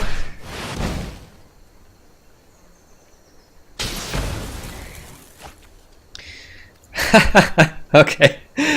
Right. So I get rewarded. for being a little bit more passive. So we will be able to attack next turn. He does get 2 flyers, so we will have to get aggressive, start getting very aggressive next turn, but I think we'll be finally in a position to do so with the Death Touch creature gone, with 5/5 and 4/3 on the board. Next turn we can potentially hardcast Blade Juggler. If you run out of cards, we have Rick's Maddie.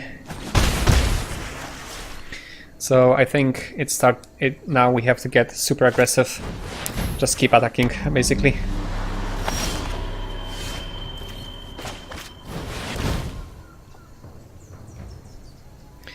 Hope he doesn't have a pump spell here to save the Panther. Judging by his nice... No? Okay. That works. Now we are happy to attack. Alright, this looks better for us now. I think we dealt with his 2 biggest threats that we know of, which is the Hero and Serath.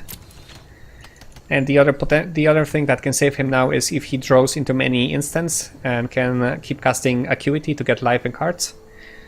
If not, then we can definitely keep up the card advantage here with all our card draw. Let's see what it is.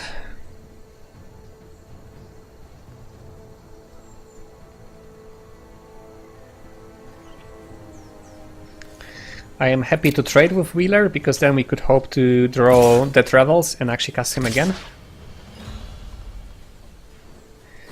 And anyways, like, we have to keep on attacking here. So he tapped mana and didn't do anything, actually. So I think he was trying to cast something, but kinda decided against it. I mean, sure.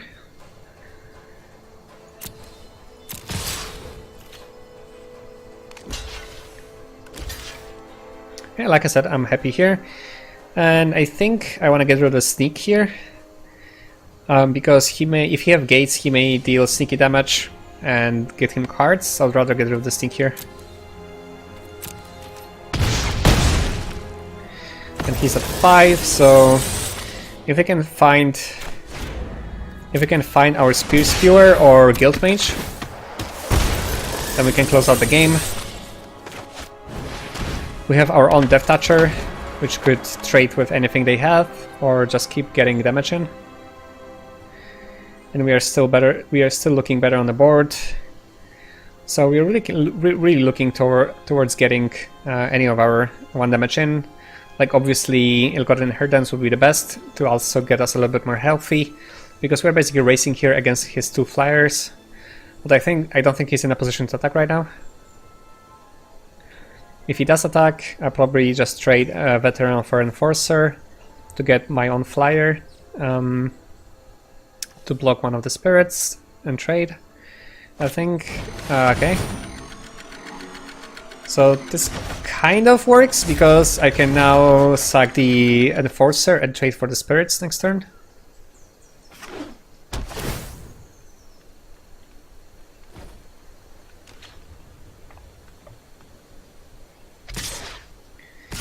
Okay, he keeps on attacking. Okay, so what's the play here? So I think I want to trade for Enforcer to get one of my Spirit tokens. Or rather, attack with both. If he doesn't block the Enforcer, then sack him to Scavenger to get my Flyer to block the Spirits. Playing more Blade Jugglers. Not necessarily a good idea right now.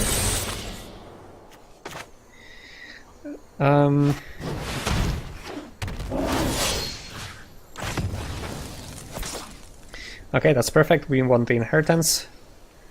This is a perfect draw for us. Rakdos Rustabout works too, because he can deal guaranteed damage to the face. We might miss the 1 damage. Okay, we have our own Flyer here. And yeah, I think here may be actually better to play the Reveler normally, because I will not run out of cards anytime soon, and I really need to close this game out here quickly, so I think I'm gonna play normally.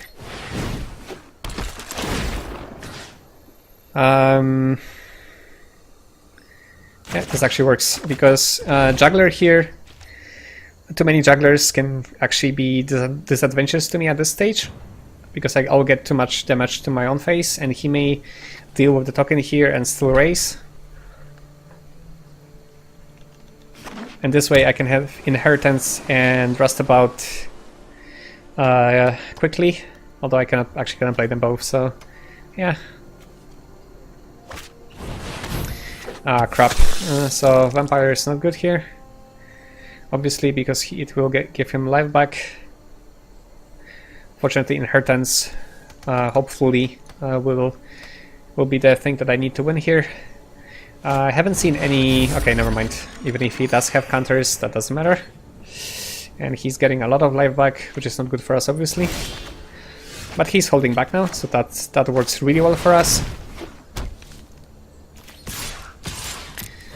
Happy to trade. He needs to block now.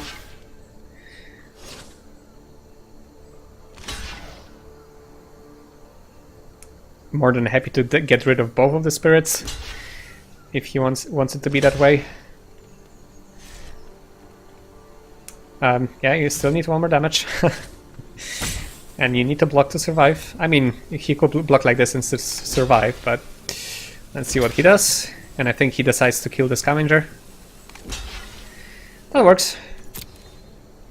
It gets rid of all of his creatures on the board.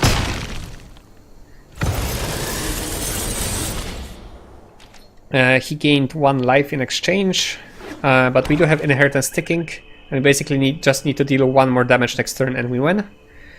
Unless he can heal with Acuity. Then he still needs blockers. So I think the clock is in our advantage. So we may actually get 2 wins, which would be lovely.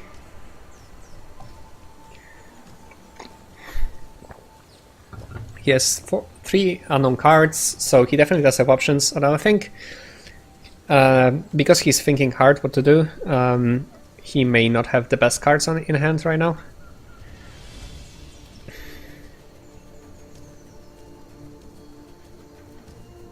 And I'm actually very happy I played Rick's Mad Eater, because it allowed me to trade for all of his creatures and still get damage in. Otherwise he would be at 9 right now.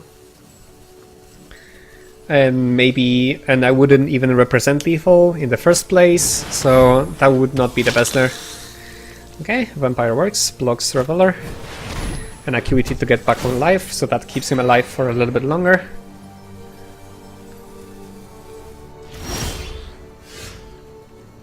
Thankfully, Inheritance should swing the odds in our favor, and I think he has a Carnival, yeah.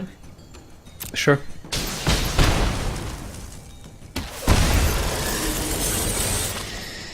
Right, so now that we are actually getting health back, I think it's safe to play the Juggler.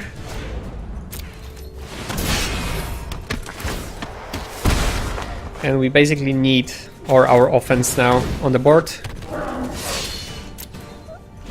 to potentially threaten lethal next turn. If not, Recluse should hopefully seal the deal here. Unless he draws into big things we didn't see, so unfortunately he has more Sphinx insights, so more life for him. Yeah, so he keeps afloat very well, which is very bad for us. He only has 15 cards left though. Okay, so that's actually also really bad. So we don't have any good attacks here, unfortunately. So, or do we? Because we could get back the Firewheeler and Scavenger and basically kill any of those things if he blocks. So I think that's the plan here.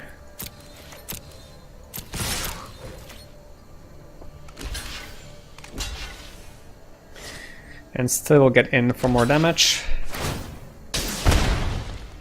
Right, that works. And now it's just a question of what do we kill. But I think we kill the Spirit of Spires because it can block a lot of my creatures, while Vampire not necessarily, and we are getting health back, so we don't really care about his effect. Alright, let's get the Firewheeler, and I think Artist as well, because he can help me out close the game with sacking the creatures. So let's get those two. And now we play the Wheeler, get rid of the Spirit of the Spires, get 2 more damage in, and if he doesn't heal for more than 2 damage, then he's pretty much dead. Next turn. So, alright. I think he's dead.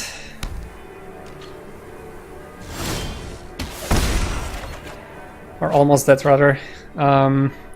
Yeah, so he has 1 more turn to come back. But we can play all our creatures now, basically. Recluse and the Artist. And we can guarantee that he's dead next turn, basically.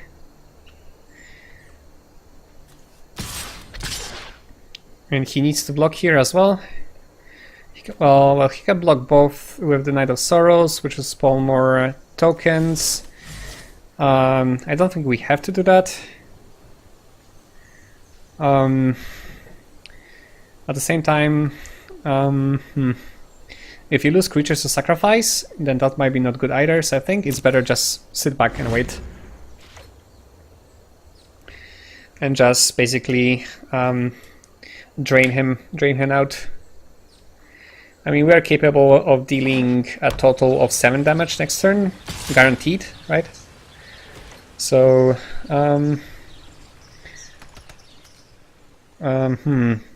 he have like a lifelink on this guy? Yeah, I can. I'm fine with trading 1 creature, that works.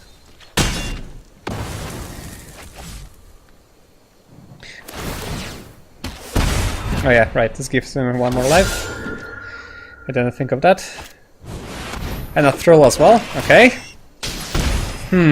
So I think we should have attacked after all. Ha, okay. Oh my god, is he actually gonna get back to this? After all, so we're still missing 1 damage here. Holy cow, if we did have a vampire here.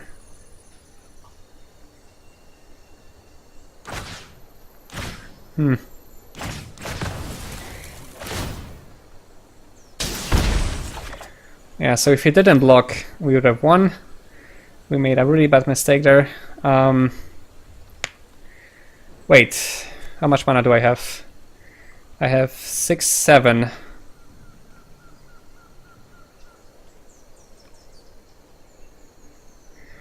I need to be able to activate the Inheritance next turn to survive. Then I'll also need to be able to, and then I can sack the creature, sack the Artist himself, right? So he can deal 5, 6, 7 damage here. He'll do 1 more with Vampire, so that's 8, so we are still alive. Holy shit, that was a really bad play.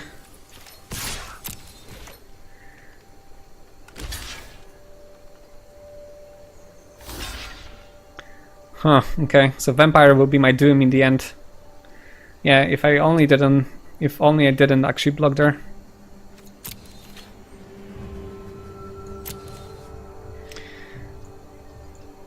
So I have to assign the damage no matter what I do. But I can do it this way, so... Wait, I think... Let's see. So if he has this in play, so I'll get 2 damage now. If I don't kill it, I think I'll take more damage ultimately, so it's still better to kill it. He'll get more healing out of this way, but I think we need to stay alive here. More than anything.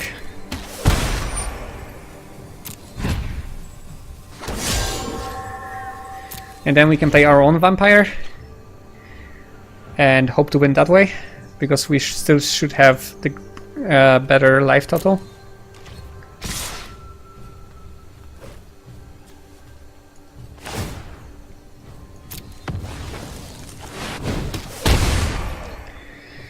So we're at 10, we should take 6 here, we are at 4, he's at 3, so I'll still need 1 more damage somehow.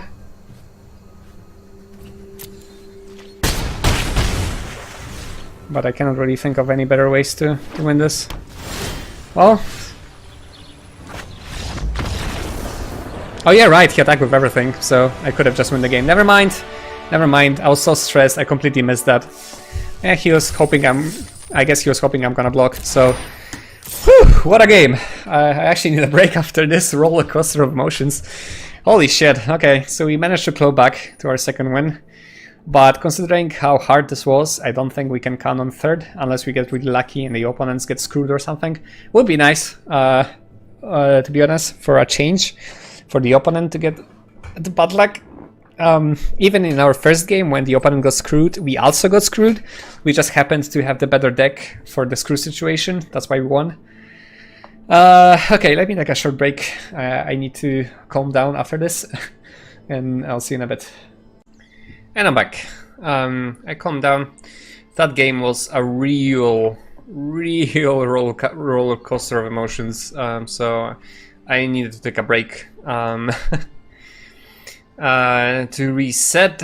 But hopefully now we are good to go. And our aim is to get one more win. We didn't have much luck so far with the deck, and I'm not sure if it's because the aggro cards that I happen to draw are just not good enough, or I just had terrible hands. I mean,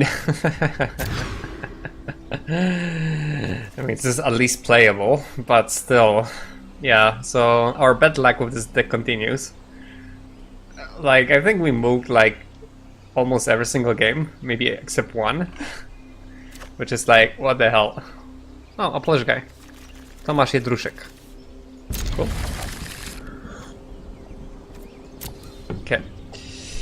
I know we have to get to 5 mana, but I'd rather draw into early drops at this stage and worry about getting to 5 mana, forget the point later. Opponent moved as well, so that's good news for us. We are starting at the same start line. Okay, that's exactly what I wanted out of that scry, so I'm happy with that. Plague White gives us a very high chance of actually activating the Spectacle, because he's not easy to block by early drops. Like, it needs to be something... It needs to be something with more than 1/2 in stats. Or 1/3 even. Yeah, there we go. Perfect. Although that might be quenched too.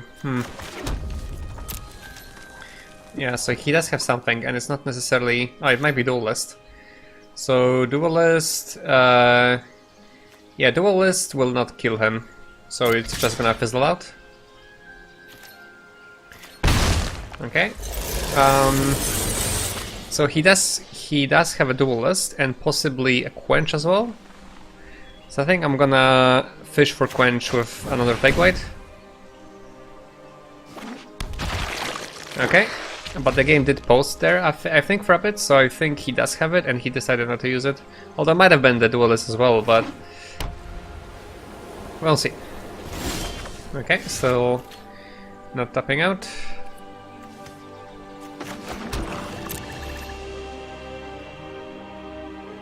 If he does tap out, we probably go for Undersea Scavenger here to establish our board. Okay, that's suspicious. I think he's still holding that Quench. Do I rather blue it on Scavenger or on Juggler? I think on Scavenger. Let's see if it resolves. If it's a bounce effect, then we're in trouble. But we'll at least get to scry. And okay, so I think we won that swamp, and we won the Guild Mage eventually, and I think in this order. So in case he plays something big next turn, we can actually kill it right away and go in for loss of damage.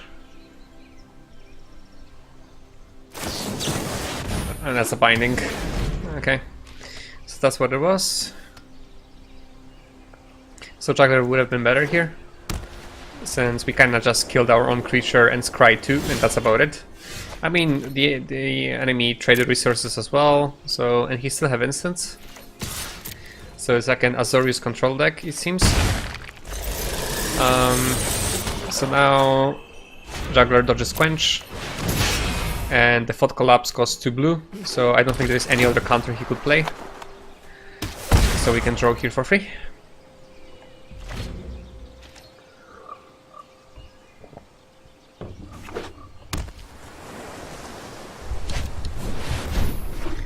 Okay, Orzhov Locket, that's interesting. And Oligarch, so it's like a tricolor.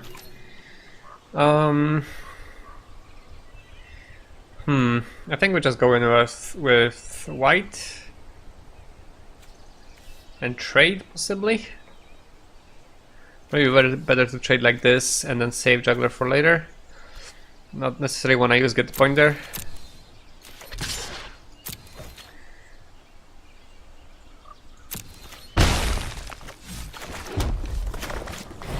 Get the Guild Mage in. This card should be effective here since it is a control deck. Let me adjust my shield here a little bit. Okay, maybe that will be better.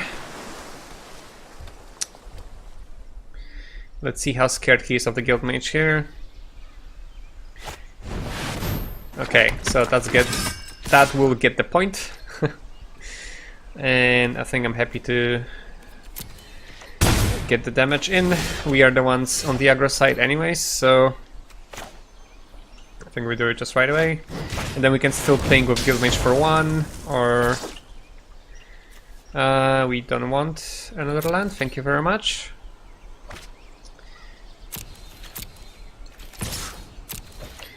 Just keep going with the white. I'm happy if he takes it to the face. Like, he's on the clock with the Guild Mage now. Unless he can get some healing done, then next turn we can drop in the Recluse.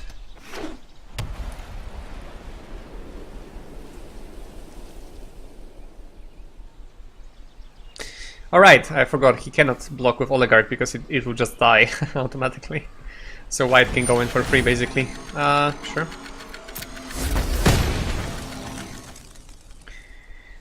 I'd rather white take it than the Recluse, right? So that's actually beneficial for us in the long run. And pink for 1.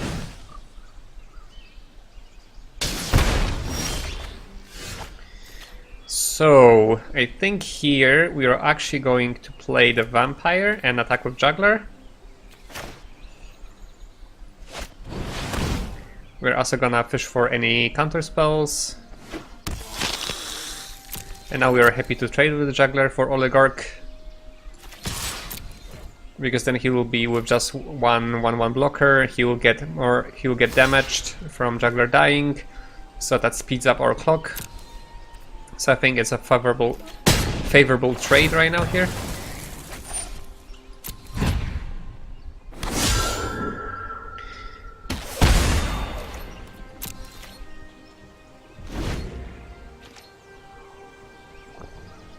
We could have discarded the card there, I guess, but if that was an instant spell, that we would just wasted time. Might be just a land. Like, he's floating a little bit, so... Okay, that's interesting. So he's splashing black with the Locket. Probably has like a Guild Gate or a Swamp somewhere. So the question is, what else he's splashing? Like, Oligarch is not the best card to splash because it's a 2-drop. Unless he's splashing blue and just happened to draw all the 3 islands for the Skyguard. Maybe?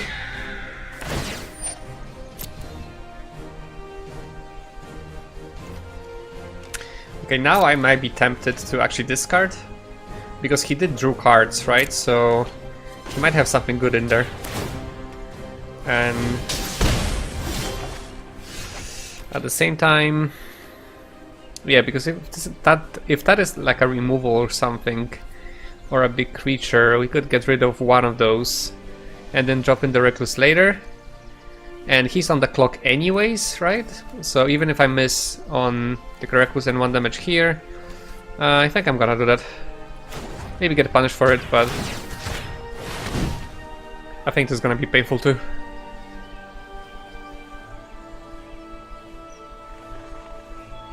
Sadly, this is a sorcery ability, so I cannot wait for it.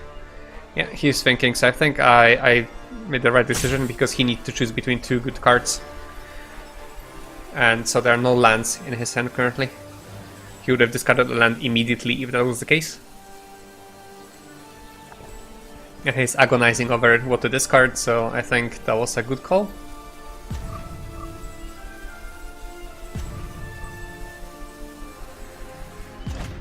Yeah, there you go. That will be a 4/4 flyer that we just got rid of. At the same time, it makes me a little bit scared that whatever he had on his hand was better still.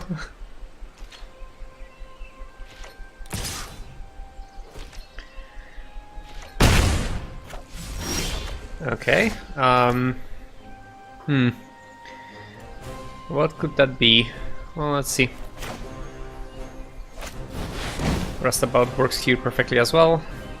Gets in for a guaranteed damage on block. I think Recluse can wait still. Not gonna attack with the Vampire. I want him to survive, so if any of my future creature attacks actually end up trading, then it will still deal extra damage to the opponent, and we need like 4 more turns to win. So with the attack with the Rustabout next turn, that's probably a guarantee 1 damage.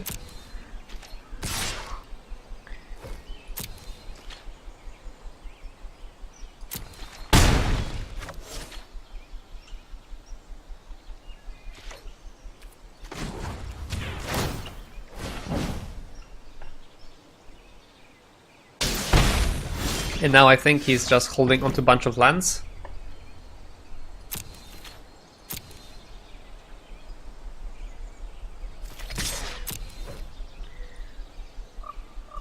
So what is this? Deploy. Okay. That works, I guess.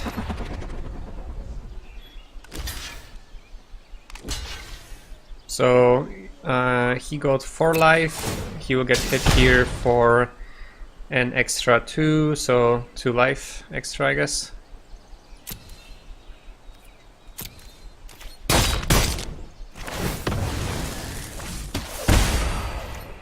I think it's time to play the Rustabout.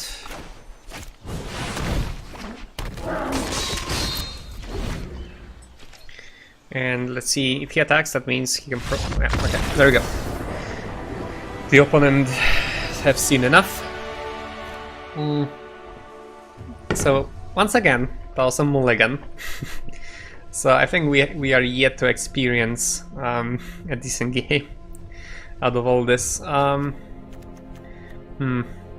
So we haven't seen a lot of creatures on the opponent's side. That being said, he also mulliganed, so he may have actually a lot of those small flyers. So would love to have some more early removals, but alas, we do not have that many. Could try and sub in Undercity's Embrace, but again, like he does have quite a few token cards, so he may be able to make enough small creatures that Undercity's Embrace is not going to do anything. So I think I'm gonna stick to my current deck for the game 2, and if we lose and we can get some more information on his deck, like how well it actually curves out because he has mulliganed, just like we did, then we can actually decide if we need to be even more aggressive, I guess, or if we absolutely need to sub in some extra removal cards, even more extra early drops, I guess. Like, I really wish to draw, a good hand, or at least like I not have to mull and not be like, oh my god, 2 lands, should I mull, should I not, type of situation. Would really love to see that once in this series.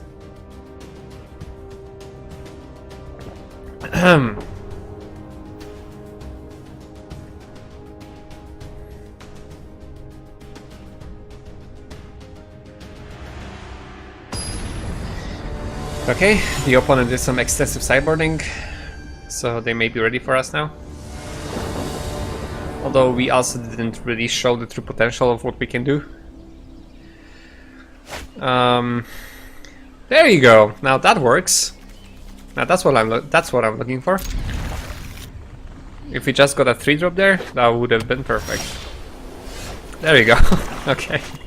For once, we just need to get a red mana and we can actually curve out. Please, a mountain. Please, pretty please. Nope. Okay, never mind. We almost get to curve out. Now we please red mana so I can at least play Rustabout. Oh, come on. So the reason I stay with that is because, like, even if I didn't get the mountains, I could still get to 4 mana and play, you know, all my black 4-drops. But I'm kind of worried that I'm not gonna get a 4th land, and that's it. And that's gonna be another screwed game in the series. Like, I already lost count how many times I got screwed in this. There you go.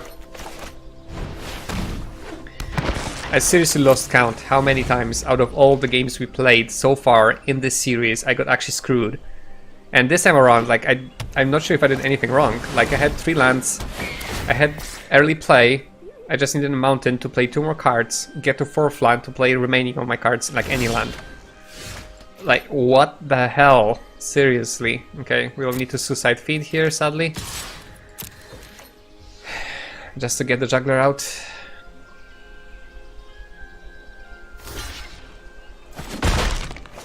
And hope to draw into 4th land, but I think we are so behind that it doesn't matter anymore. And that's still not a land. Come on. Seriously.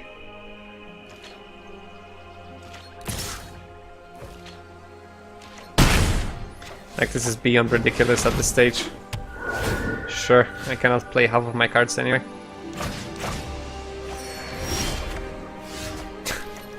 And it's still not a mountain. That's probably Quench. Or not.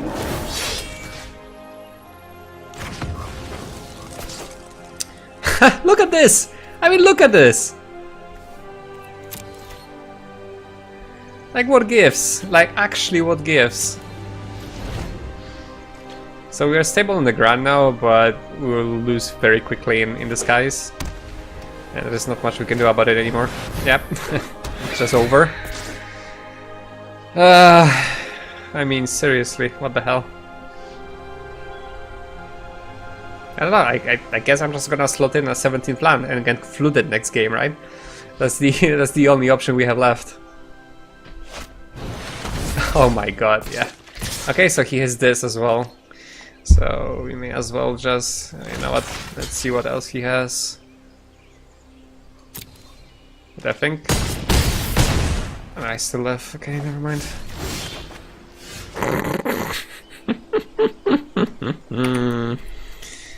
Nice. Yep, turns out the opponent also does have a powerful deck. Right, so I think Blade Brand will need to go in, just so I have something to deal with all the flyers, like Footlight Fiend,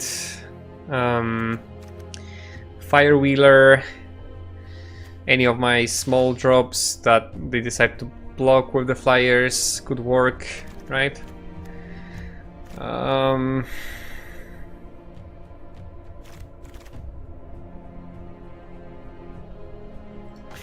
Probably go out with the Recluse, or lower my curve. I mean, it's not gonna help me anyways. And look, it's 8-8. It's half-half. I don't know, guys. I don't know, girls and guys and girls, all people watching this. I haven't been this unlucky. I mean, come on! Seriously, like every single time. What is this? Like, thankfully he also moved, so there's that, but Jesus. Can I have a normal game with this deck? I don't think I had a single one. And he also has a Sphinx, so yeah, so we really need to very quickly draw into or get the point. Like, we have Bladebrand ready already. So we'll have to hope that the opponent, because he didn't see Bladebrand, so he should not be expecting it. So we will have to hope that the opponent will play into it. And he, I think, kept all of his cards there, so that's not reassuring either.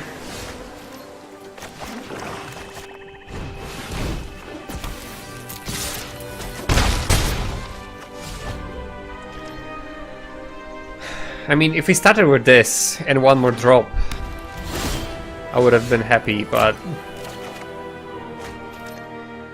not like this. Come on. So Footlight Fiend and Bladebrand is actually a very efficient combo, because you can kill 2 creatures with it, basically, because he kills whatever blocked him, and his after death ability also has the death touch attached to it, so you can basically kill 2 creatures with the cost of 1 spell, which is really powerful for obvious reasons. Okay, so the opponent doesn't seem to have anything other than the Sphinx currently, so we might have a chance here. And he'll probably have to block with the Sphinx right away. If he doesn't, I mean, we are happy to go in. Nope.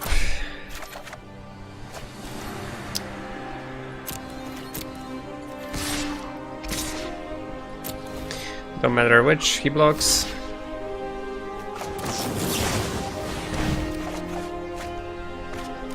Okay. So Footlight Fiend is still useful, even if, like, I want to make sure he dies immediately. That's why I actually attack with both, before he can get like counters or any answers to protect the Sphinx, basically. Okay, the Knight is kind of painful too. I think it's time for the Inheritance.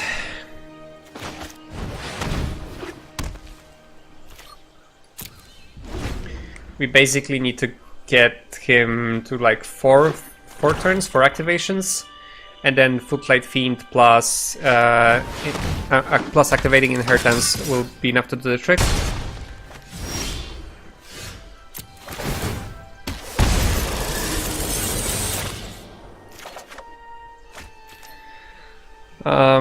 I think I'm gonna go Blade Juggler to make sure that I can draw into enough lands to get to the 6 land, because that's the quickest way to victory. I could play with the Vampire ahead of time, because that also will be additional damage when I sacrifice the Fiend. So Fiend will do like 4 damage total when he dies. Because I will be taking 5 damage myself. Maybe the Vampire is better here, after all. Because it doesn't matter really when I sacrifice the Fiend at this stage, right? And I can get some life back as well, because I'll be taking 5. He'll have a blocker to block with that I can't really easily kill anytime soon, and if I take 1 more damage, is it relevant? I mean, it's the multipliers of 5, but he might have more flyers, but they are all 3, so I don't think that matters. I think I'd rather look for more lands and threaten attack with multiple creatures as well at all times. Okay, that's another land, unfortunately. But we are getting, we are getting 1 life back with Inheritance. That's actually 4 right now. That works. But I really need to find lands to activate it. That's the surest way we can actually win.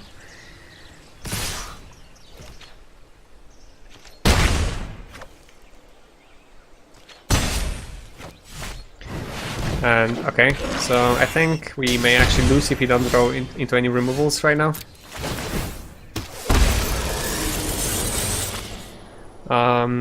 So Juggler doesn't do anything for me, so I'm going to sack him right here. Okay, that's perfect. We need those. And Firewheeler. Okay, so he goes in for 8 next turn, so I really need to draw into the 6th land. I deal 1 with Inheritance, he's at 7. Fiend deals at least 3, he's at 4. If I have a Vampire, he's at 3. And I'm missing 1 damage. Crap.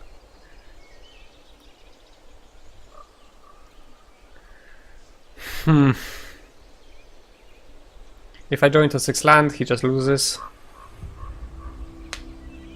Next turns, I think I want a Juggler here, and he has and basically bet, right? Because it's 6, it's 8, so I still live. He'll need 2 extra damage from a pump spell, or maybe, well, if he has another Thrall, I'm not gonna win anyways. But if I can draw into 6 land, then next turn he's dead. So that's my best way to win here, I think. And that wasn't a land, unfortunately.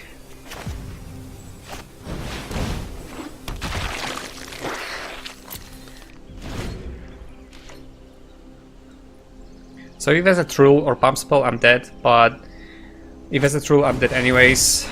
Okay, that looks good for us so far.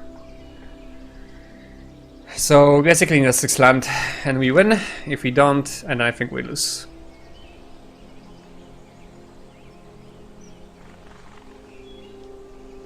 Because he goes to 7, he goes to 4, and yeah, and that's just enough damage to kill him. If he attacks here, I could also turn that into my advantage and threaten my own attack. Okay, he's scared here. Or is he? No. Okay. So he did held back, so this buys us a little bit of time. Possibly. Okay. We pray for the land now. We pray for the land, girls and guys and girls, all people watching. And now we have to sack the Fiend.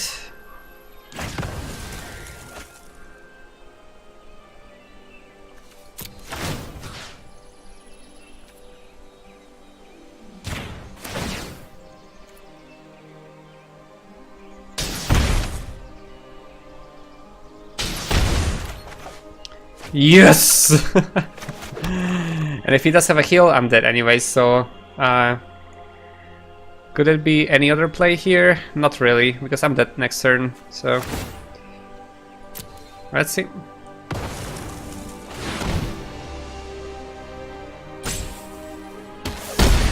Woohoo! Look at that! The bet paid off. Holy shit, that was another close game.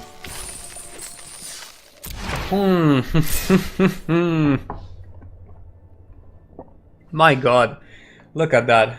I mean, seriously. Okay.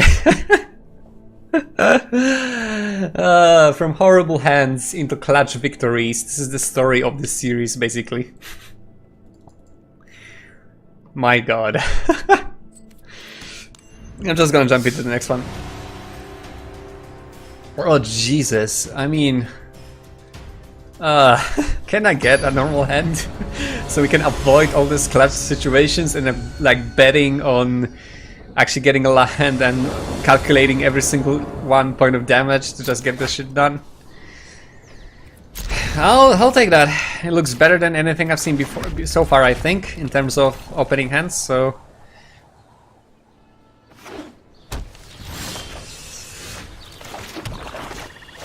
And look at that, we can even play out almost everything we have on our hands. A Scavenger and Artist is a little bit unfortunate, but maybe we can draw into something we don't care about. Never mind. That's an instant judgment, and we're playing against another Azorius.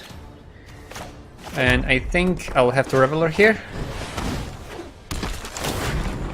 And alright, this is not a if ability. Shit, that's risky here. Okay.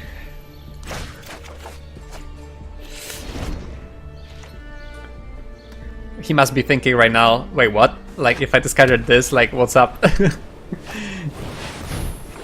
Like, unfortunately, that is not a black mana. Fire Wheeler would have been very effective here. Alright, the reason I wanted to play Reveler is just to keep up the presence on board and have something to sacrifice to Scavenger as well. Okay, that's exactly what we need right now. We get the point back. I mean, we have one less now, but hopefully between the Fire Wheeler and get the point, we will have enough of a removal to do some work. And I think we can attack here safely, unless he has another Summer Judgment. I guess I could just Wheeler first the Orator, because he will get lives from the tokens, so I guess that makes sense.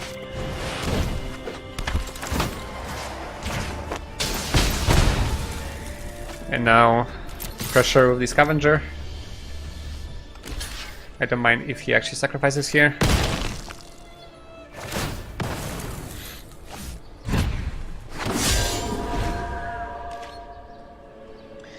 We get to kill whatever big thing he plays. That's just a shield, never mind. I think I'm gonna get rid of the Orator again, just to be able to keep up the aggro here. Or... I guess I'm fine trading. He probably will not want to trade here, maybe, because he wants to get the shield. Oh, he will. Okay, that works. I'm fine with that. We can drop 2 more creatures on board. And if he does play one more big thing, then he's pretty much dead next turn. Unless he has more, of course, but we'll see. Okay, that works too. Buys him a little bit of time. So I think I'm gonna Vampire first and then Scavenger.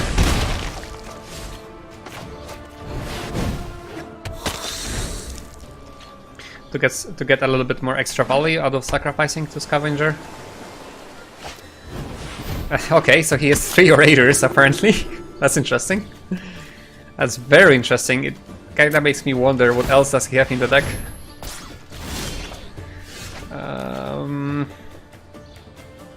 What to do here? I think if the Raider just go in with everyone.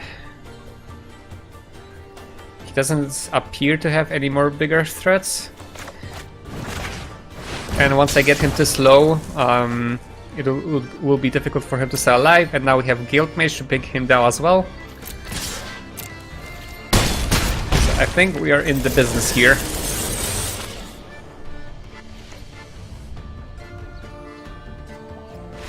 Yep. Okay. Wow! Look at that! We actually got a good game! Without a mulligan! Look at this! Okay, so we've seen a bunch of Orators basically. Doesn't convince me to bring in the Embrace and Afterlife creatures. So no Embrace. We haven't seen anything big yet, so Bladebrand, excuse me, doesn't make much sense either. So I think I'm fine as I am right now. And if he does present some more bigger flyers like the last opponent, we might consider actually bringing the Depth's Transport to get some jump blockers instead of Recluse. But that is yet to be seen. Okay, that is not what I'm looking for. Are you serious? Are you actually serious? Again? This shit again.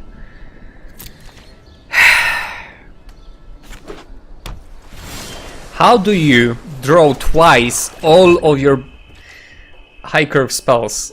All end curve, like how does that work with so many small drops? Like how does this work? Please explain it to me, Magic Arena.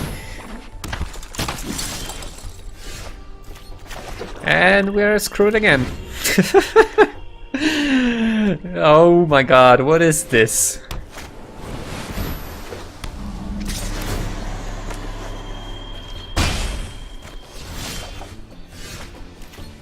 Are you serious? This is so unlucky. Like, please tell me in the comments if there's anything I did wrong in deck building here. I have the round amount of mana for both colors. And he has a Sphinx for Foresight as well. Which means we are pretty much dead here. Not sure if there's any point playing this out and showing him the cards.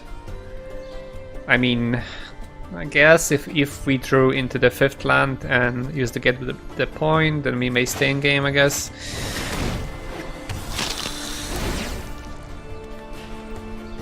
If we don't, I think we just surrender. Don't even show him get. Oh yeah, we did show him get the point. Never mind. But yeah, I mean, yeah. Now he's having the game of his life. Yeah, pretty much dead here. Even if we get the point. Like, yeah, we kill the Sphinx, but he still goes in for 5. We don't play anything on the board. And that's not even a land.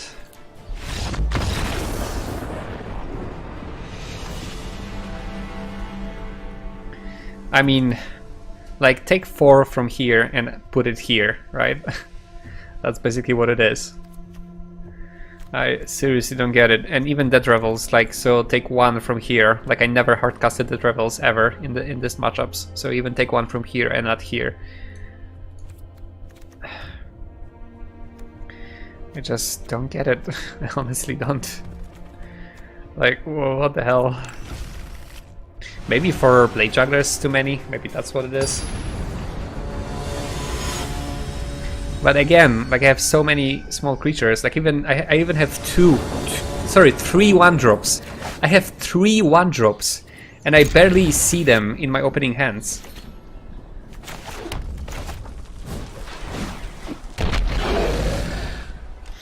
Maybe the Guild Gate is slowing me down as well. Like, maybe Guild Gates are not good in aggressive decks like this. Because I would have White in play if that was a Swamp. Then again, it could have been a Mountain, right? So...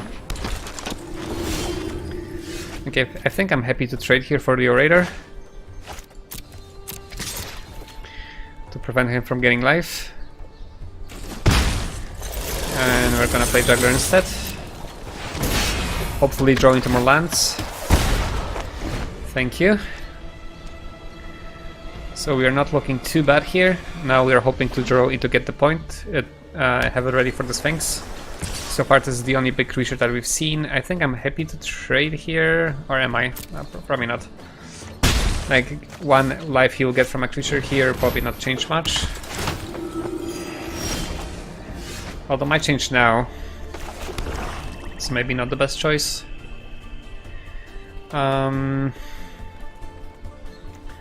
Could play Shaman here, I guess. Make him unable to block every turn, so he doesn't get those tokens.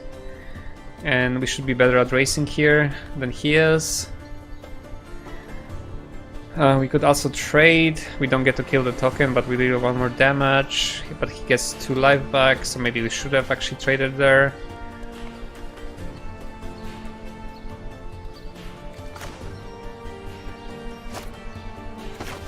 I think I'm gonna play the Shaman, but with a counter. And do this.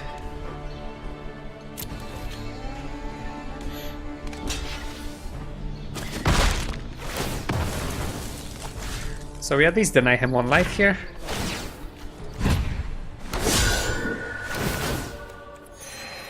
And yeah, we should have traded there.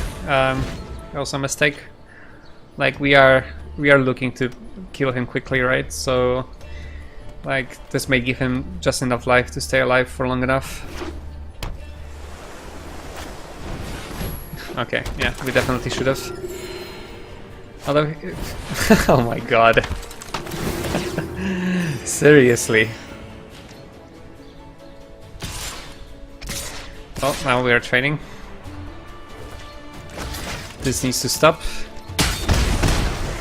And yeah, that was a mistake. Now we are the ones in the defensive, which is not exactly what we are looking for, obviously.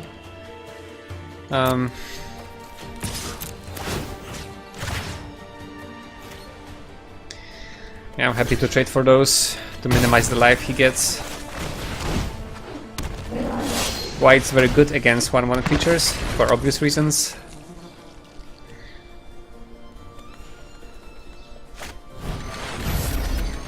Okay, that's promising. That means he doesn't have anything better.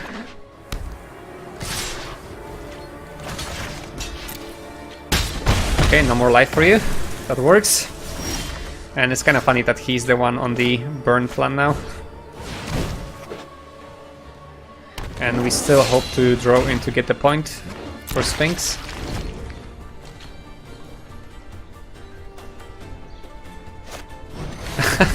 Okay. What is this game? Yeah, I may very well die to those if I don't draw into inheritance or something to get me ahead.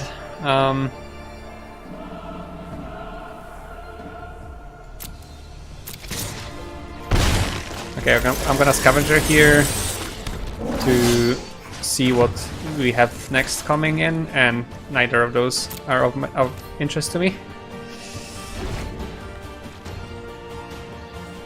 Because if he does play a big player, my god, okay. Well, I think we lost at this stage. We are on a very fast clock here.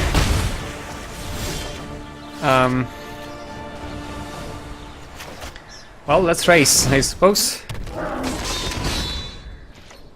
We need to get some sort of life here, or more aggressive creatures. Hope he doesn't have any more blockers or bounce spells. We cannot play juggler anymore.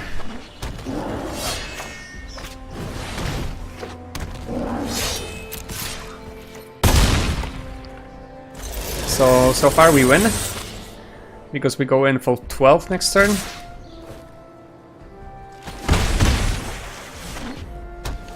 If he does have a blocker... Oh, never mind, we just lost. My god. I cannot believe it. I honestly cannot believe it.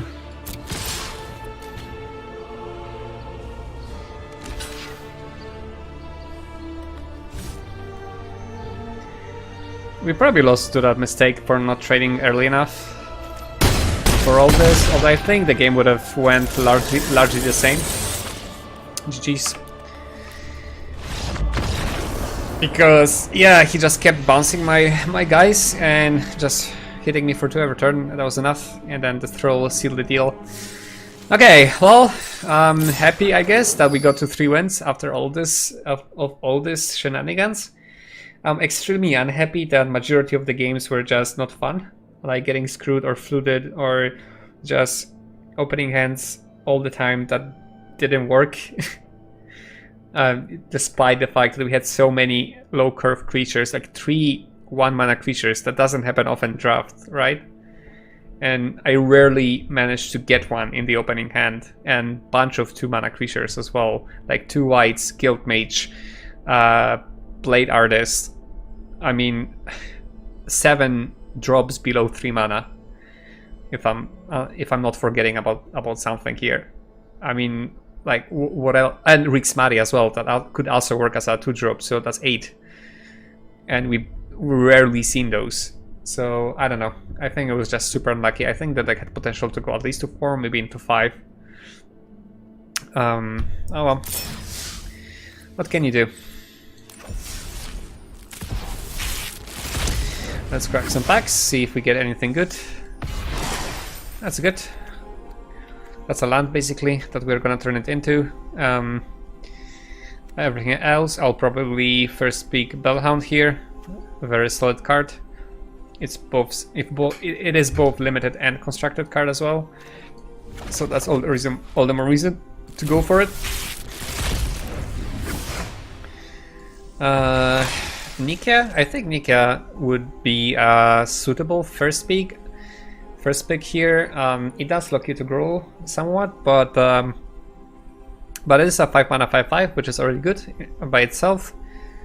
And then you can basically make like a Gruul deck with basically just creatures, so make like maybe like 2-3 spells that you can cast before dropping Nika. And then you can hope to basically drop like 2 big creatures in 1 turn, and that should be enough to close the game. Like turn 5 Nika, turn 6 like 2 biggest creatures, and that's it.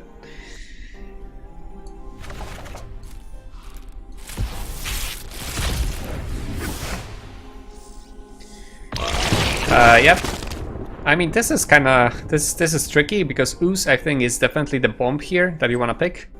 and we're ahead of draft with Ooze. That went pretty well. We got to 4 wins.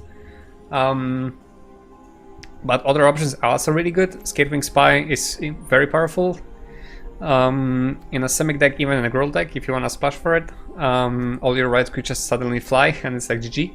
And Colossus is crazy good in Limited, even if you can just get like 2-3 gates, or like 3-4 gates, then it's already good enough if you can cast him on turn 6.